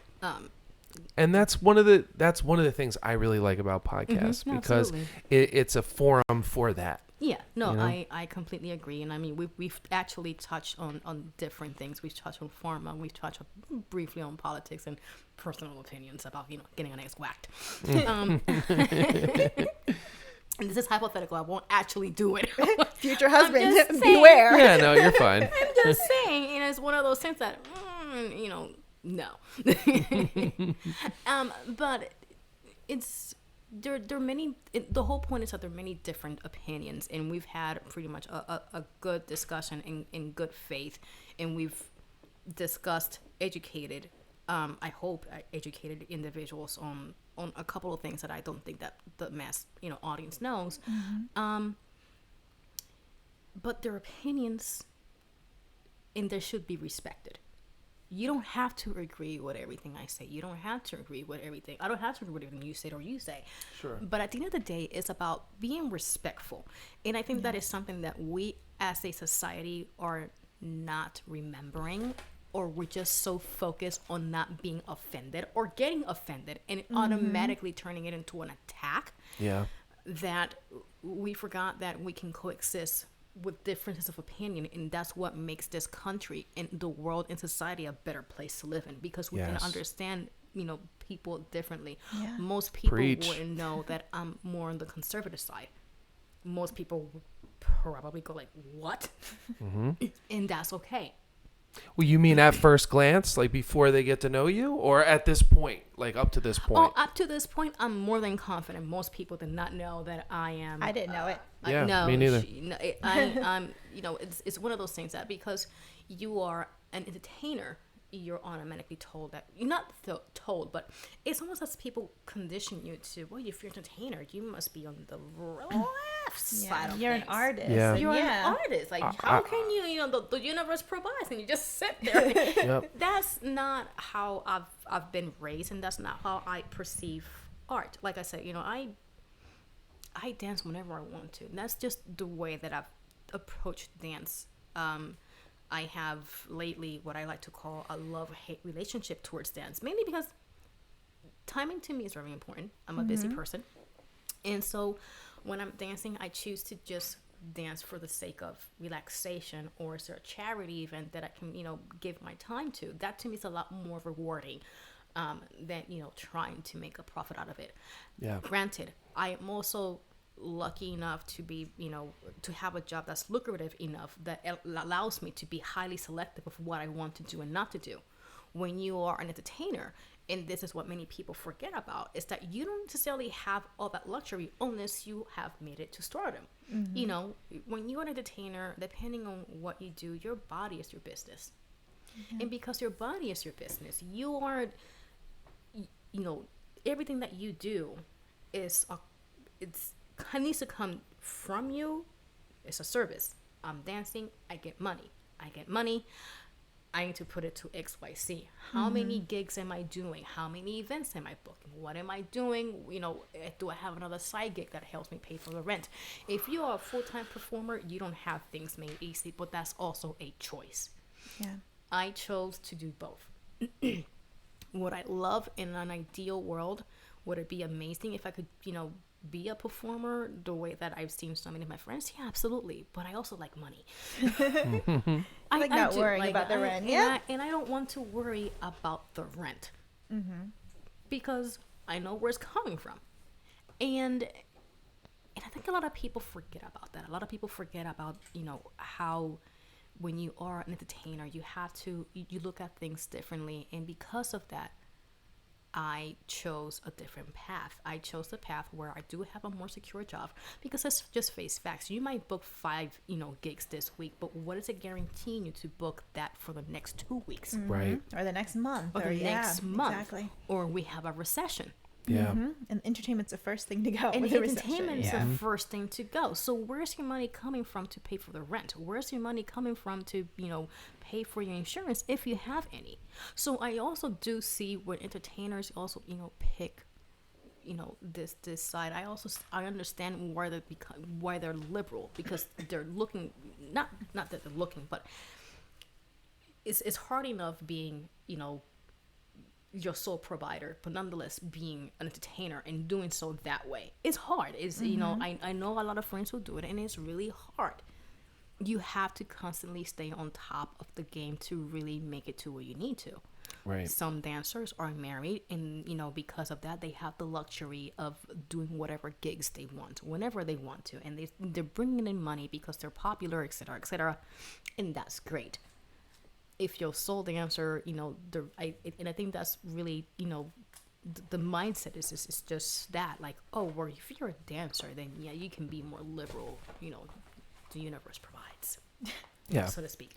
But it is, there's, and I can, really go into a whole lot more with that one, but it's just one of the things that I wanted to mention. Like, I chose to have a more lucrative career, and then just do dance for what it makes me just happy and just to have fun with it. Yeah. You love it. I love dancing, but I don't live off it.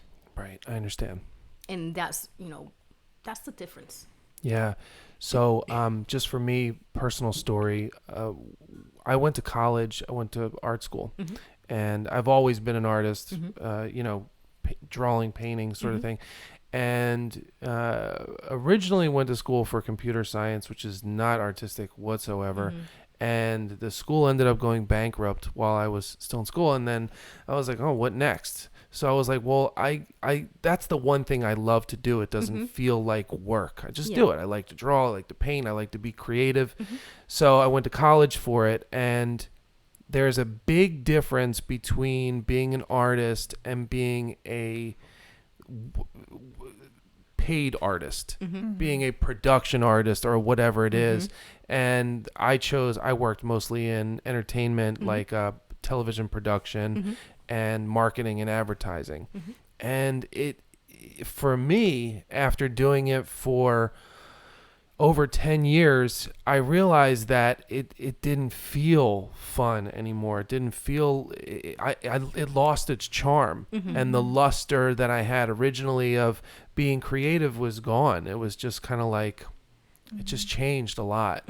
And then I ended up changing careers for personal reasons. But now getting back to it, doing things like this podcast, where I can still be creative and still be artistic, but it's different. It's more the way we want to do it, Polly and I, and it's really awesome. It's a great feeling to get back to that. So just hearing your story about dancing and how you do it, not because it's lucrative. What we're doing is not lucrative. It may become that at some point, but it doesn't matter. That's the dog agrees with me. So it's just out of like the actual genuine love and passion for what we're doing. So that's awesome to hear a like-minded person say something similar. And like I said, I chose to just do it for the sake of hello for the 15th time today. She loves you. I'm being squished. Ayla, come over here, mama. She wants to be part of the show. It's just, people have views. People, like I said, I love dancing. There's nothing more that thrills me. You and I we went to a show recently. Okay, so I made her leave early. It was really nice. It was really nice, but then after a while, I said, okay, I'm done. I saw what I wanted to see. Now I'm out. Let's go. We saw the best parts. What show was this? Is that Kimmel Center? It was at the Kimmel Center, and it was for the Hispanic Heritage Month. Oh yeah. It was like a free show or something, right? The songs we left behind. Yeah. It was really nice. It was nice. That's cool. And I saw the part that I wanted to see, and I went. So I gotta go to work tomorrow in the morning. So you're leaving? Like, what? I was like, wait, what? Yeah, that happened. But we walked out. I walked out, and I have a tendency that once I see what I want to see, or if I don't like something, I don't care if I purchase it, whether that be a movie, a fashion show. Yeah, she walked out of the fashion show too. Philly Fashion Week. She walked right out. I walked out. It's like to me, if I pay my money, or even if I'm there, like I'm gonna sit it through because I'm nosy too. I want to know what's going on. I want to see. Yeah. But she was like, nope, it's not entertaining. It's not nice. Me and my friend, Let's we go. just sat there, and she goes, "Do you want to leave?" Because I was not even looking. At this point, I'm on my phone. I'm going, "This is much better." Yeah, you lost interest. I lost interest. She goes, "We don't have to stay. Now you know what? You're right. Let's go." There's my cue. We left. And I'm one of those people. It doesn't matter if I paid for it. If I don't like it, I'm just gonna walk out. It's like, I came. I'm not impressed. I'm out. Yeah. She's so cute. And it's so yeah, it's yeah. That's all I can say. Oh, is she really bothering you? No, Oh she's my not. God, She's just like she's just literally leans. completely leaning on me. She does that like leaning thing. She's heavy. You're a big girl. She's just like, so I'm just gonna rest here. Come on. She's usually not that interested when we do the podcast. Yeah, she she's just like hangs sitting out on out. the couch. She really likes you. But yeah, and so I guess one of the things that I know that we had briefly discussed was that one article from the UK. The trans Yes. thing. Let's talk about that. Yeah, let's. We had time. How long have we How long been? do we have? What's our mark? It is almost 9. What time do we start? 7. Oh gosh, we're at 2 hours. We just did. Whoa. All right, so This is so interesting. Yeah, let's talk about this. We'll wrap It's already it been up 2 with hours. that. We might as Yeah. Yeah, well. we'll wrap it up Okay. with that. So I had bring it up. read an article. I think it was by the Mirror. It's called. It's a news article, news company from I think the UK. Okay. And one of the things that I had it's an old article from earlier in this year, and that it resurfaced, because social media in rotation. Mm-hmm. And I went, let me just read this again. And it's a doctor in the UK that is stating that, transgender women at some point in the future should have the same right to, receive a uterus transplant. This is as a born wild. As a the same way that a naturally biologically born woman should. Yeah. And don't get me wrong, I'll be very blunt about this. I'm not trying to shit on anyone who chooses to live their life the way they want to. What's baffling to me is that wait a minute, what? That it's Hold even up. feasibly possible is kind of amazing. Well, what they're saying is that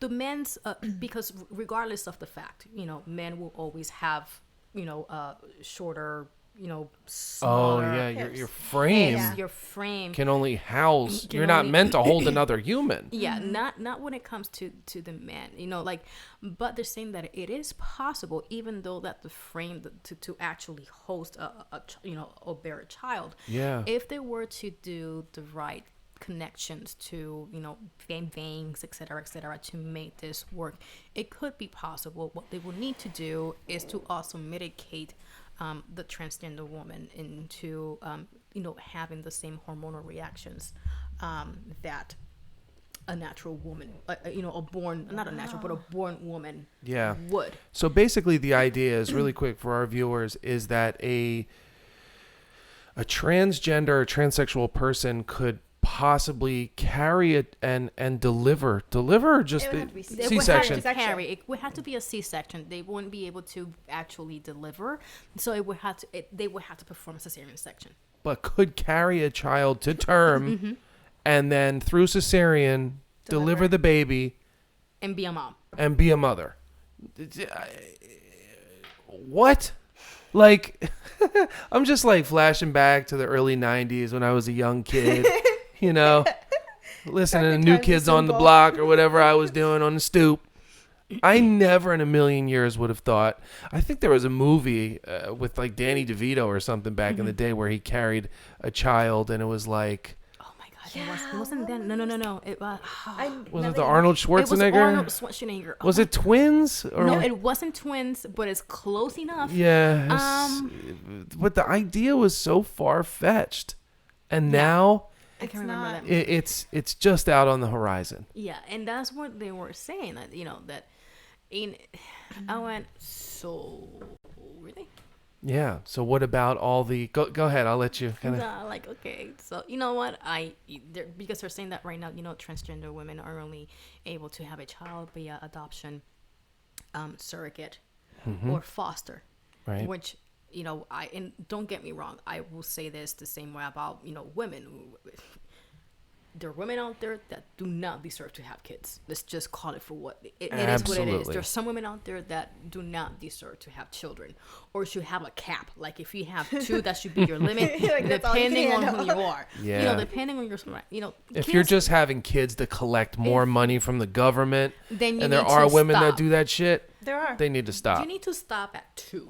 Like Yeah. the first one I forget because it happens. The second time you go, just And there's also a ton of children that need to be adopted. that need loving homes, that need a loving parent, and I'm all for it.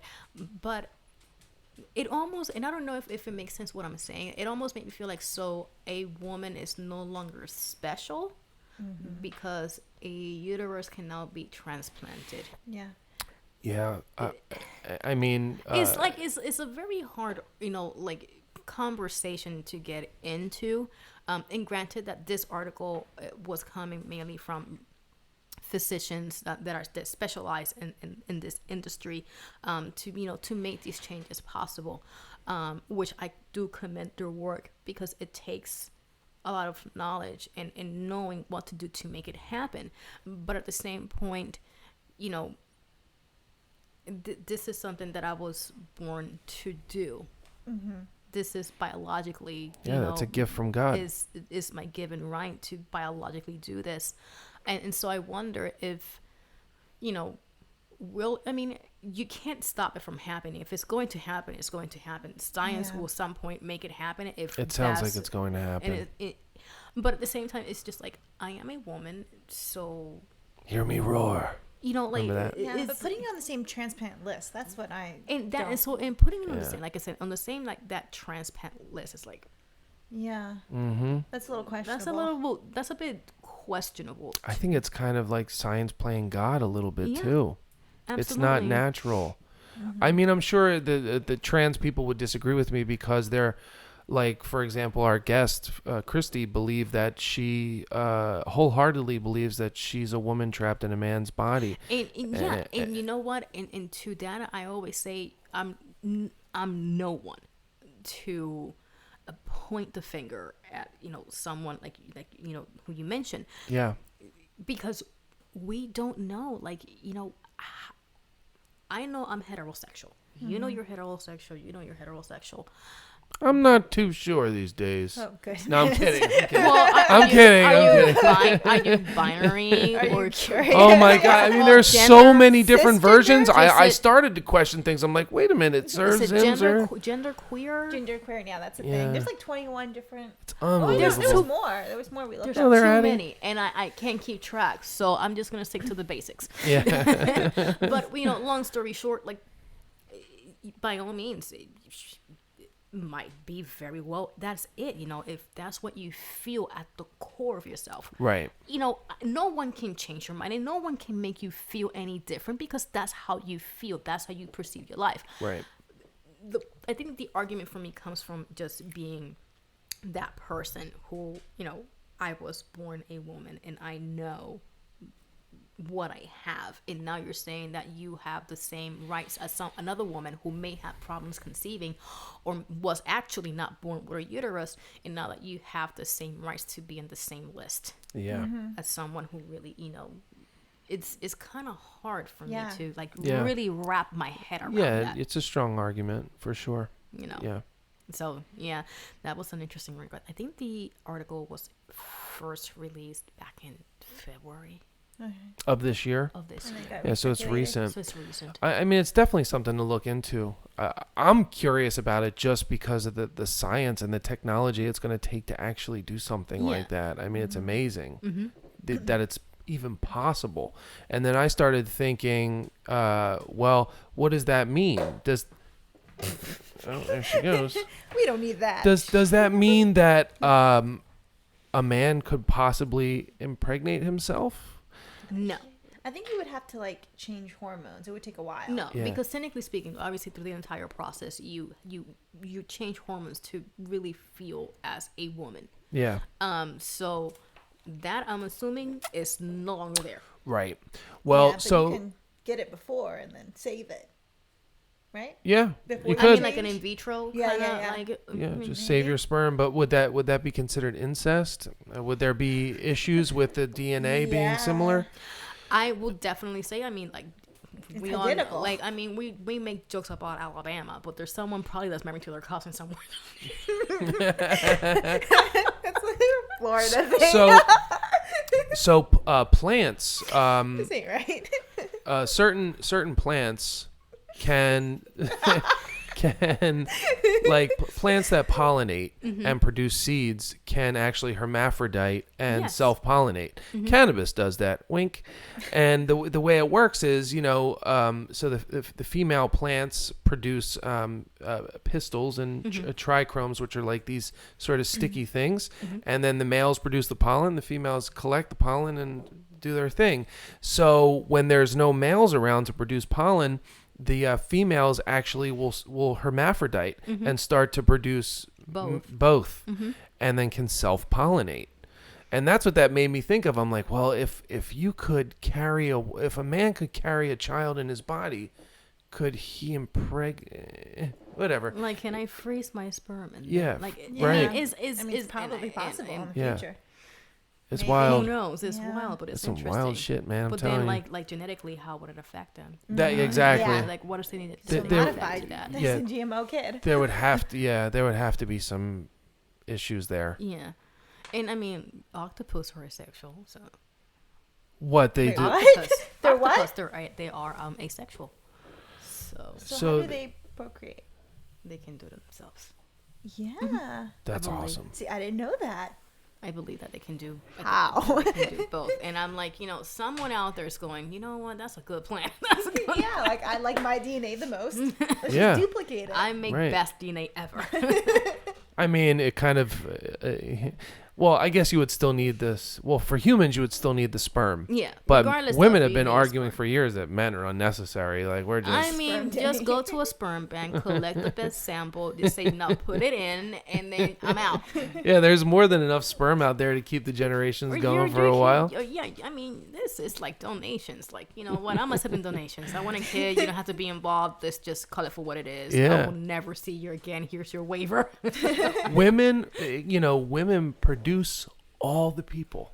All do. of the humans on Earth have come from women. We so do. We reproduce, and some people just need not to produce. yeah, that's true. There are some people out there that should probably Not take the pill produce. or use protection. Ever. Like, can you snip it? Can you, like, spade, snip, wow. snip it, cut it off? Whatever it is that you need to do, just don't procreate Yeah. because it hurts. And Would your ex-husband by any chance be on that list? no, one, never married. Two, He's dead. I'd probably chop it off myself, but that's me. See, this is what I always say, and this is off the topic. Lorena Bobbitt did it wrong. She's the one that cut off and she then threw is. it on the side of the road. Wait. What is she? Wait, I don't know her. You don't remember Lorena Bobbitt? No. Oh, come on. Lorena Bobbitt Tell me apparently the was story. being abused by her husband. Okay. And one night, in the middle, I guess, of fourth abuse or whatever, I think he was sleeping, and she just went with the knife and she just went, Cut his dick off. Good. cut it off. Cut his dick But off. she did it wrong, though. She did it wrong because she threw it in the street. Like, you gotta get rid of the evidence. Wait, Yeah, did she I- get in trouble for that? I think she threw it on the side of the road, right? Or in a trash can or something. And she did something. And I remembered me sitting at my parents' Don't house. get any ideas, Polly. And I remember, sitting at my parents' house and going, my family saying, this is the women saying, she did it wrong. You don't keep the evidence laying around like that for it to be found. You gotta get rid of that stuff. What, like Women in your garbage family. disposal, maybe? They thought garbage disposal, blender, feed it to a dog. Oh my god. Oh, the dog would probably eat it. The dog will probably eat it. Dog is like, listen, I'm hungry. Well, off topic because I know that we were way over time. But always look up this article of a man that was running naked away from the police, and he literally chopped his own penis off and threw it at a cop. This is a true story. Are you serious? What kind of drugs was he on? Like, I would take a finger. The strong kind. Because Holy shit. While he's running? Apparently he has a... This is a... and he has a blade in his hand, and he just kept running. Wow. No, He didn't do the knife. No, I think as a cop, I'd be traumatized if the weapon this is the weapon, it's a penis in my face. Yeah, I'd stop chasing him. Oh, you know He what? can get away. This reminds me of a story. I think it was, speaking of Wu-Tang Clan, I think it was Wu-Tang, or it was one of the members of Wu-Tang. Tried to commit suicide. He hung himself. This is a crazy story. He hung himself in his bathroom. Before he hung himself, he castrated himself. He cut his penis off. Then he hung himself and failed. His friends found him, and he survived. gosh. So now he's in the hospital, still alive, No dick. no dick. Woo! What a story. You're just laying there That's He's like, so I'm still alive? Can I get my dick back? no, we're going to put it in a museum. You the can come worst visit. failed attempt Yeah, there's ever. actually a museum in Center City, Philly, the Mutter Museum? Yeah, Mutter Museum? Yeah. I actually live, 2 blocks from it. Oh, okay, yeah, they got some weird stuff in there, man. Like, they have things of that nature, I think, actually. Like, yeah, It's interesting. it is. They probably have, some weird phalluses collected. And a lot of, brains and Bra- all that, and skulls. But also, I mean, it's genitalia educational. Just but Yeah. floating in, Jars. embalming fluid or you whatever. just look at me and go, well, that's a small one. Hey, it's cold in there, all right? It's a museum. I don't know. I guess it was average by the time you just put it back in. People were smaller back then. Were they? Yeah, people were short.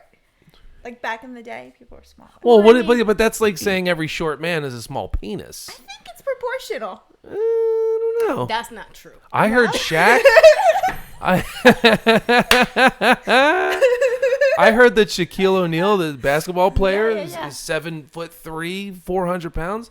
His ex-wife wrote a book, and she said he's pretty average. Are you serious? Yeah, That's but then again, sad. when you're that big, if you've got a 12-inch penis, it probably looks tiny. Exactly, but no one's also having sex with you. I'm sorry, nobody's having sex with 12 But also, she's his ex-wife, so maybe and she's she's just this bitter. tall. Yeah. Like, she's literally this Yes. tall. She's Yeah. tiny. Beautiful woman, by the way, but yeah, She she's. gave him how many kids?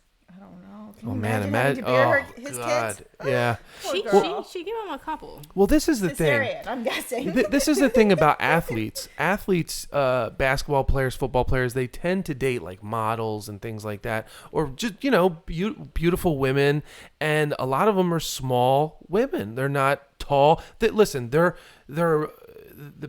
athlete is. They're not a typical human being, Yeah. right? But when they have a child with an average size human, they're not going to produce another athlete. Mm-hmm. They would need to have a kid with like someone else who's big. Giant. And, well, part of that is that statistically, taller men are more attracted to shorter women. Yeah.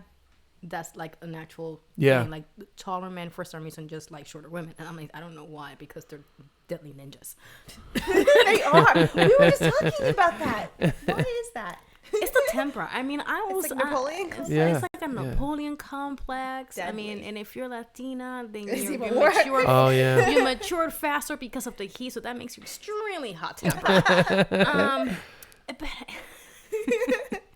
But yeah, is one of those things that I remember listening to, the whole like dating scene, and this, it's not a different conversation, but you should probably look this up, like what white men are attracted in when it comes to women that are not their same ethnicity, in tall men that like really short women, and it's more apparently the level of protectiveness that they feel when they have someone, and I'm like, that's kind of deceiving. Like, you're assuming that a woman that's 5'2", 5'1" cannot defend herself. You'll be surprised. Yeah. It's probably better than someone taller. Yeah, You know, absolutely. You could it's- just slip right under the legs, whoop, and just Just get go out of Dodge.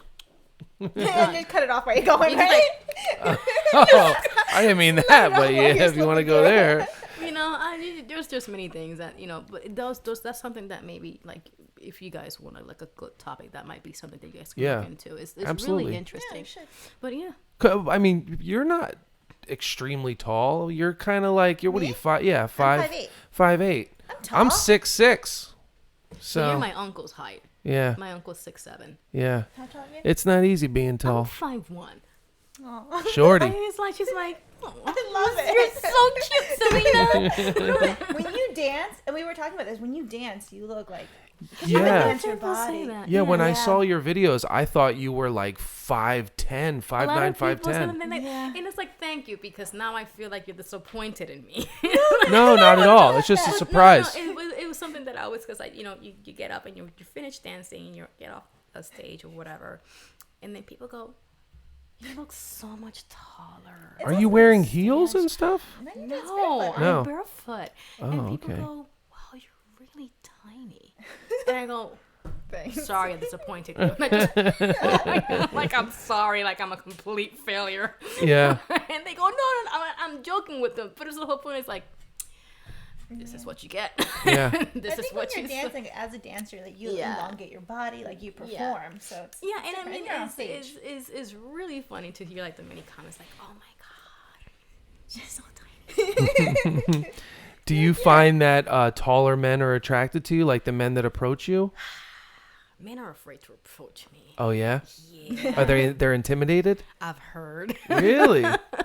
You're so Why do you friendly think though, that and is? welcoming. Like you're an extremely nice person. She's real. Here. Yeah, you're real. She's real. And No, she's raw. I'm pretty much like, I call things for what they are, whether they like it or not. Yeah, I got you. And don't get That's me a great wrong, quality, you know, though. Like, I walk into a place and I'm not in the mood to be bothered. That's one of them. Like, if I'm Yeah. with friends, I'm with friends. Do not walk up to me. And I've done not horrible things, because I'm not that kind of a person, but I've certainly said things that make guys go, Yeah, well, I should've damn. done that. And they just walk away. It's like, don't try it. Leave me alone. Okay. And so, I mean, I applaud the guy that looks above the surface and goes, she's easy, don't worry about it. She'll be fine. Like, Yeah. she'll be friendly to me. If a guy actually dares talk to me, I'm impressed, because for Yeah. the most part, I'm just like, nobody's gonna talk to me, so I'll be fine. I can read my little tablet here. Yeah, but also in this day and age, men are not approaching women as much as they were. They're not, and well, that's also because we have, you know, Dating apps and all this dating shit. Yeah. apps that make it so much more.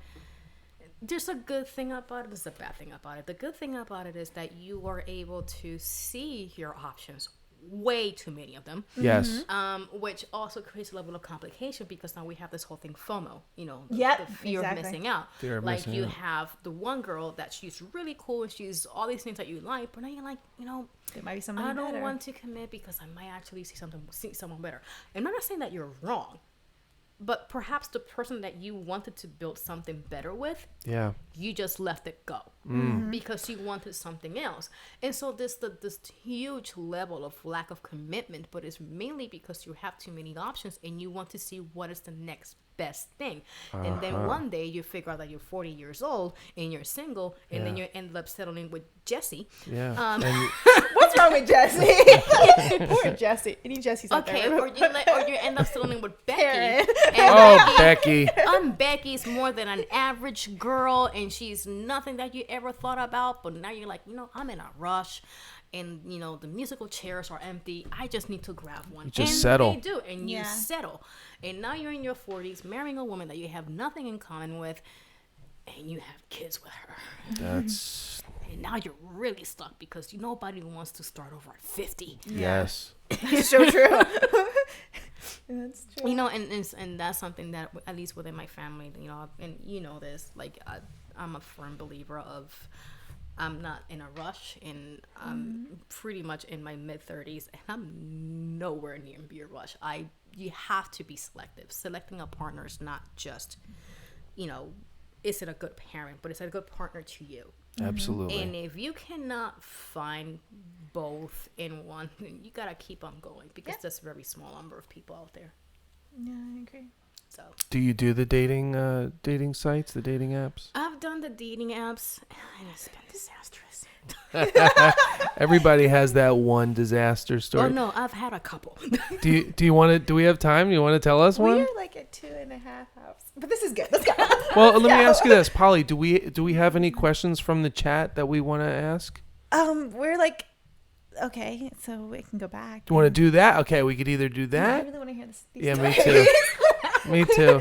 What are the questions? Are the questions any good? They're I think one was about if cannabis industry was changing the farm industry. I think that was one of the questions. The what? The cannabis industry, if it was changing.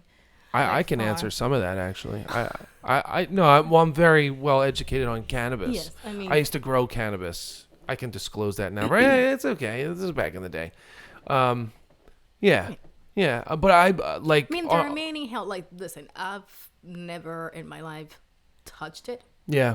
I cannot even stand the smell of it, to be completely honest. Mm-hmm. But if you read enough, you know that there's actually plenty of benefits to cannabis. And Yes. the reason why, Colorado has actually legalized it is because they also saw a profit in it. Yeah. Yeah. Yeah, they tax the shit out of it. They tax the shit out of it, but they've been able to pay for better schools. Mm-hmm. Like, a lot has happened because they actually made it legal. Yes. And Absolutely. I think that was the initial problem with cannabis. And not to take away from you, but it's the whole point that if you aren't one of those individuals who's just looking at cannabis from this angle and you're not seeing the actual benefits of it. Right. The medicinal, you the mean. medicinal benefits of it, then you're fooling yourself. It's available at dispensaries in Pennsylvania for humans for a reason. Yes. And there are, you can extract compounds from cannabis that are non-psychoactive. Mm-hmm. It doesn't necessarily have to get you high. Yeah, it was just THC and which is... Well, there's THC, which is tetrahydrocannabinol. There's CBD, which is cannabidiol. And then there's others as like CBN. Okay. But they all have different benefits. Yeah. The CBD is really beneficial for people that have seizures and things like that. Or, I mean, even the THC is helpful for people who are maybe pain, post-cancer patients. Yeah, help with sleep, help with diet, help with just the feeling of hunger. You get the munchies or whatever. Yeah. It helps for some of these cocktail medications people are on takes away their appetite. Mm-hmm. So there's like a whole slew of things. But even besides that, I mean, you can make furniture, you can make building materials. In the 50s, Henry Ford made an entire car out of cannabis. Did he? Yes. That's interesting. And it even ran off of hemp fuel, which is basically like a biodiesel sort of thing. Okay. But the entire vehicle, from the paint to the body panels to, I mean, other than the engine was steel. But yeah, I mean, there's a ton of things. The prohibition on cannabis was really started by the paper industry in 1936. I think it was like 1936 or something like that. And that was because the benefits of growing hemp and the hemp fibers, you can easily make paper. And a cannabis plant grows a lot more rapidly than a tree. Absolutely. Yeah. It's more sustainable. You can use the seeds to feed chicken. You can use the oils for lubrication, for food. The list literally goes on and on. You could do your research and see all the benefits. This is what people also need to learn, and people also need to know this. Like, people say, oh, it's a pathway drug. What the fuck, it's not. I mean, I guess it can be, though. It could be if you have the intentions of getting into that way. Right. If you're just looking to, have a good time, or just relax with your friends, or just really, truly be medicated, you have the decision, and it's like, it's not a path. I think that the mentality or the mindset is what really kind of just starts derailing you into another. Yeah. And the stigma. And the stigma that comes across with it. Like, oh my God, like, you do weed, like, you must be a pothead, you must live to nothing. I'm sorry, the smartest You're lazy. People, There's all these. You're lazy, like, the smartest people I know. The potheads. Yeah, it was funny when I was talking about Joe Rogan, the podcaster. He had Elon Musk on his show.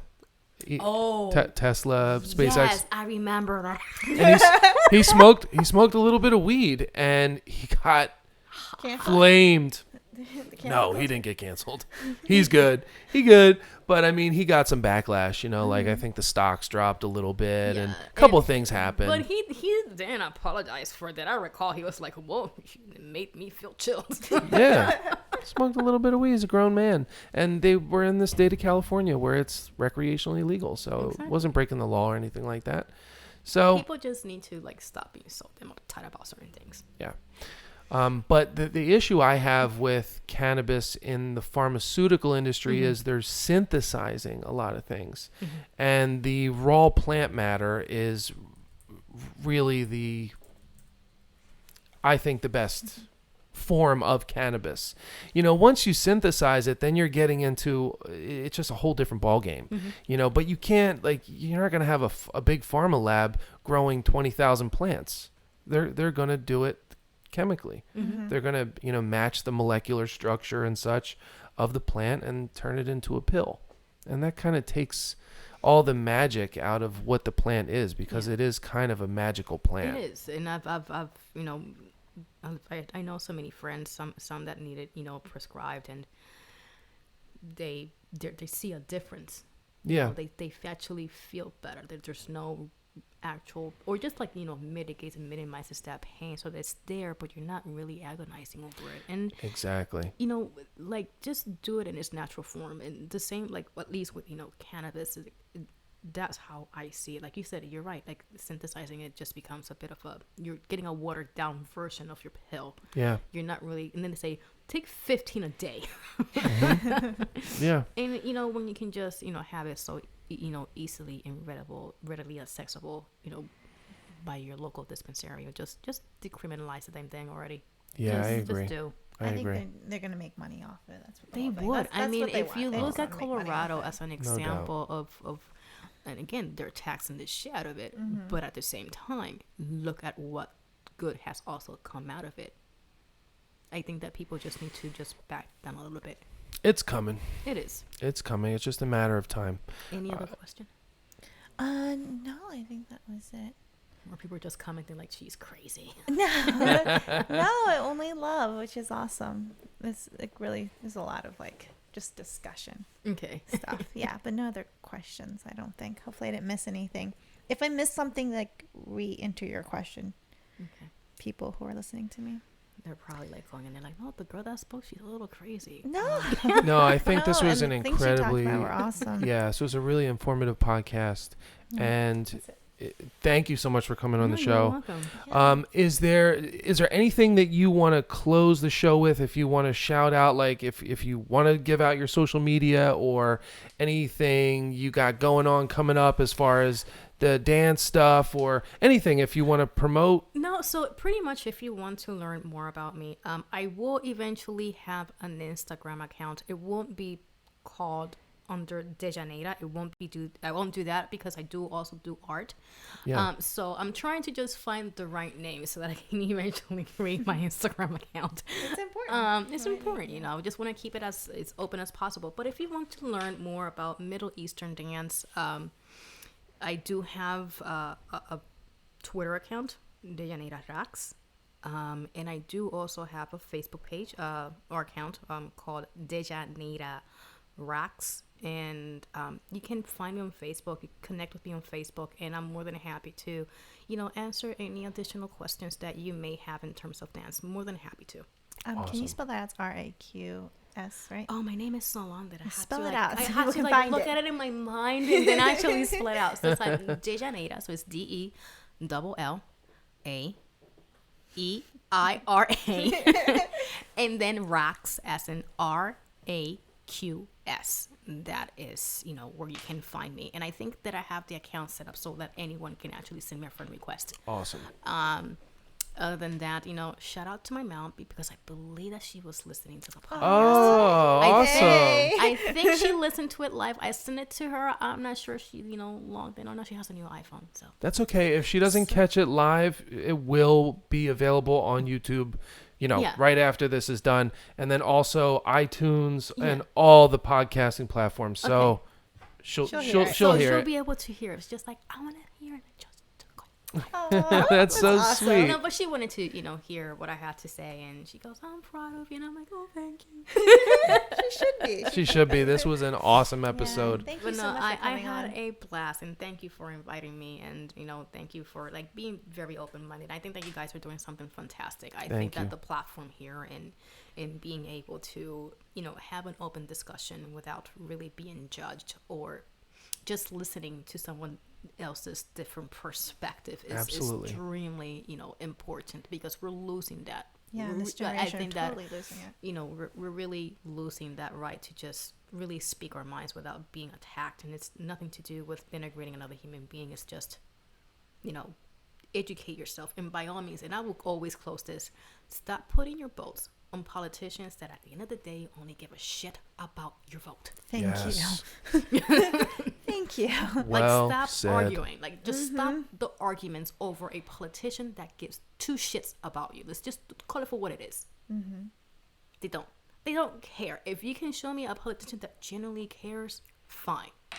But until that moment comes, educate yourself so that you know at least where your vote is going to, Absolutely. whether it is your party or not, because they do not care. At the end of the day, you're only a number to get them closer to winning an election. And that's all I have to say. All right. Dejanetta, thank you so much for coming on the show. I get a hug. Oh, she gets a hug. And so if you enjoyed this episode, make sure to subscribe to the channel, comment in the comment section below. We'd love to hear what you have to say about this episode. And we'll see you again on Friday or Monday and next Wednesday. And we'll let you know who the guest is going to be next week. Not just yet, though. So, thank you so much for tuning in to Human Collective. Collective. All right. Bye, All right. guys. See you Thank guys. you. Bye-bye.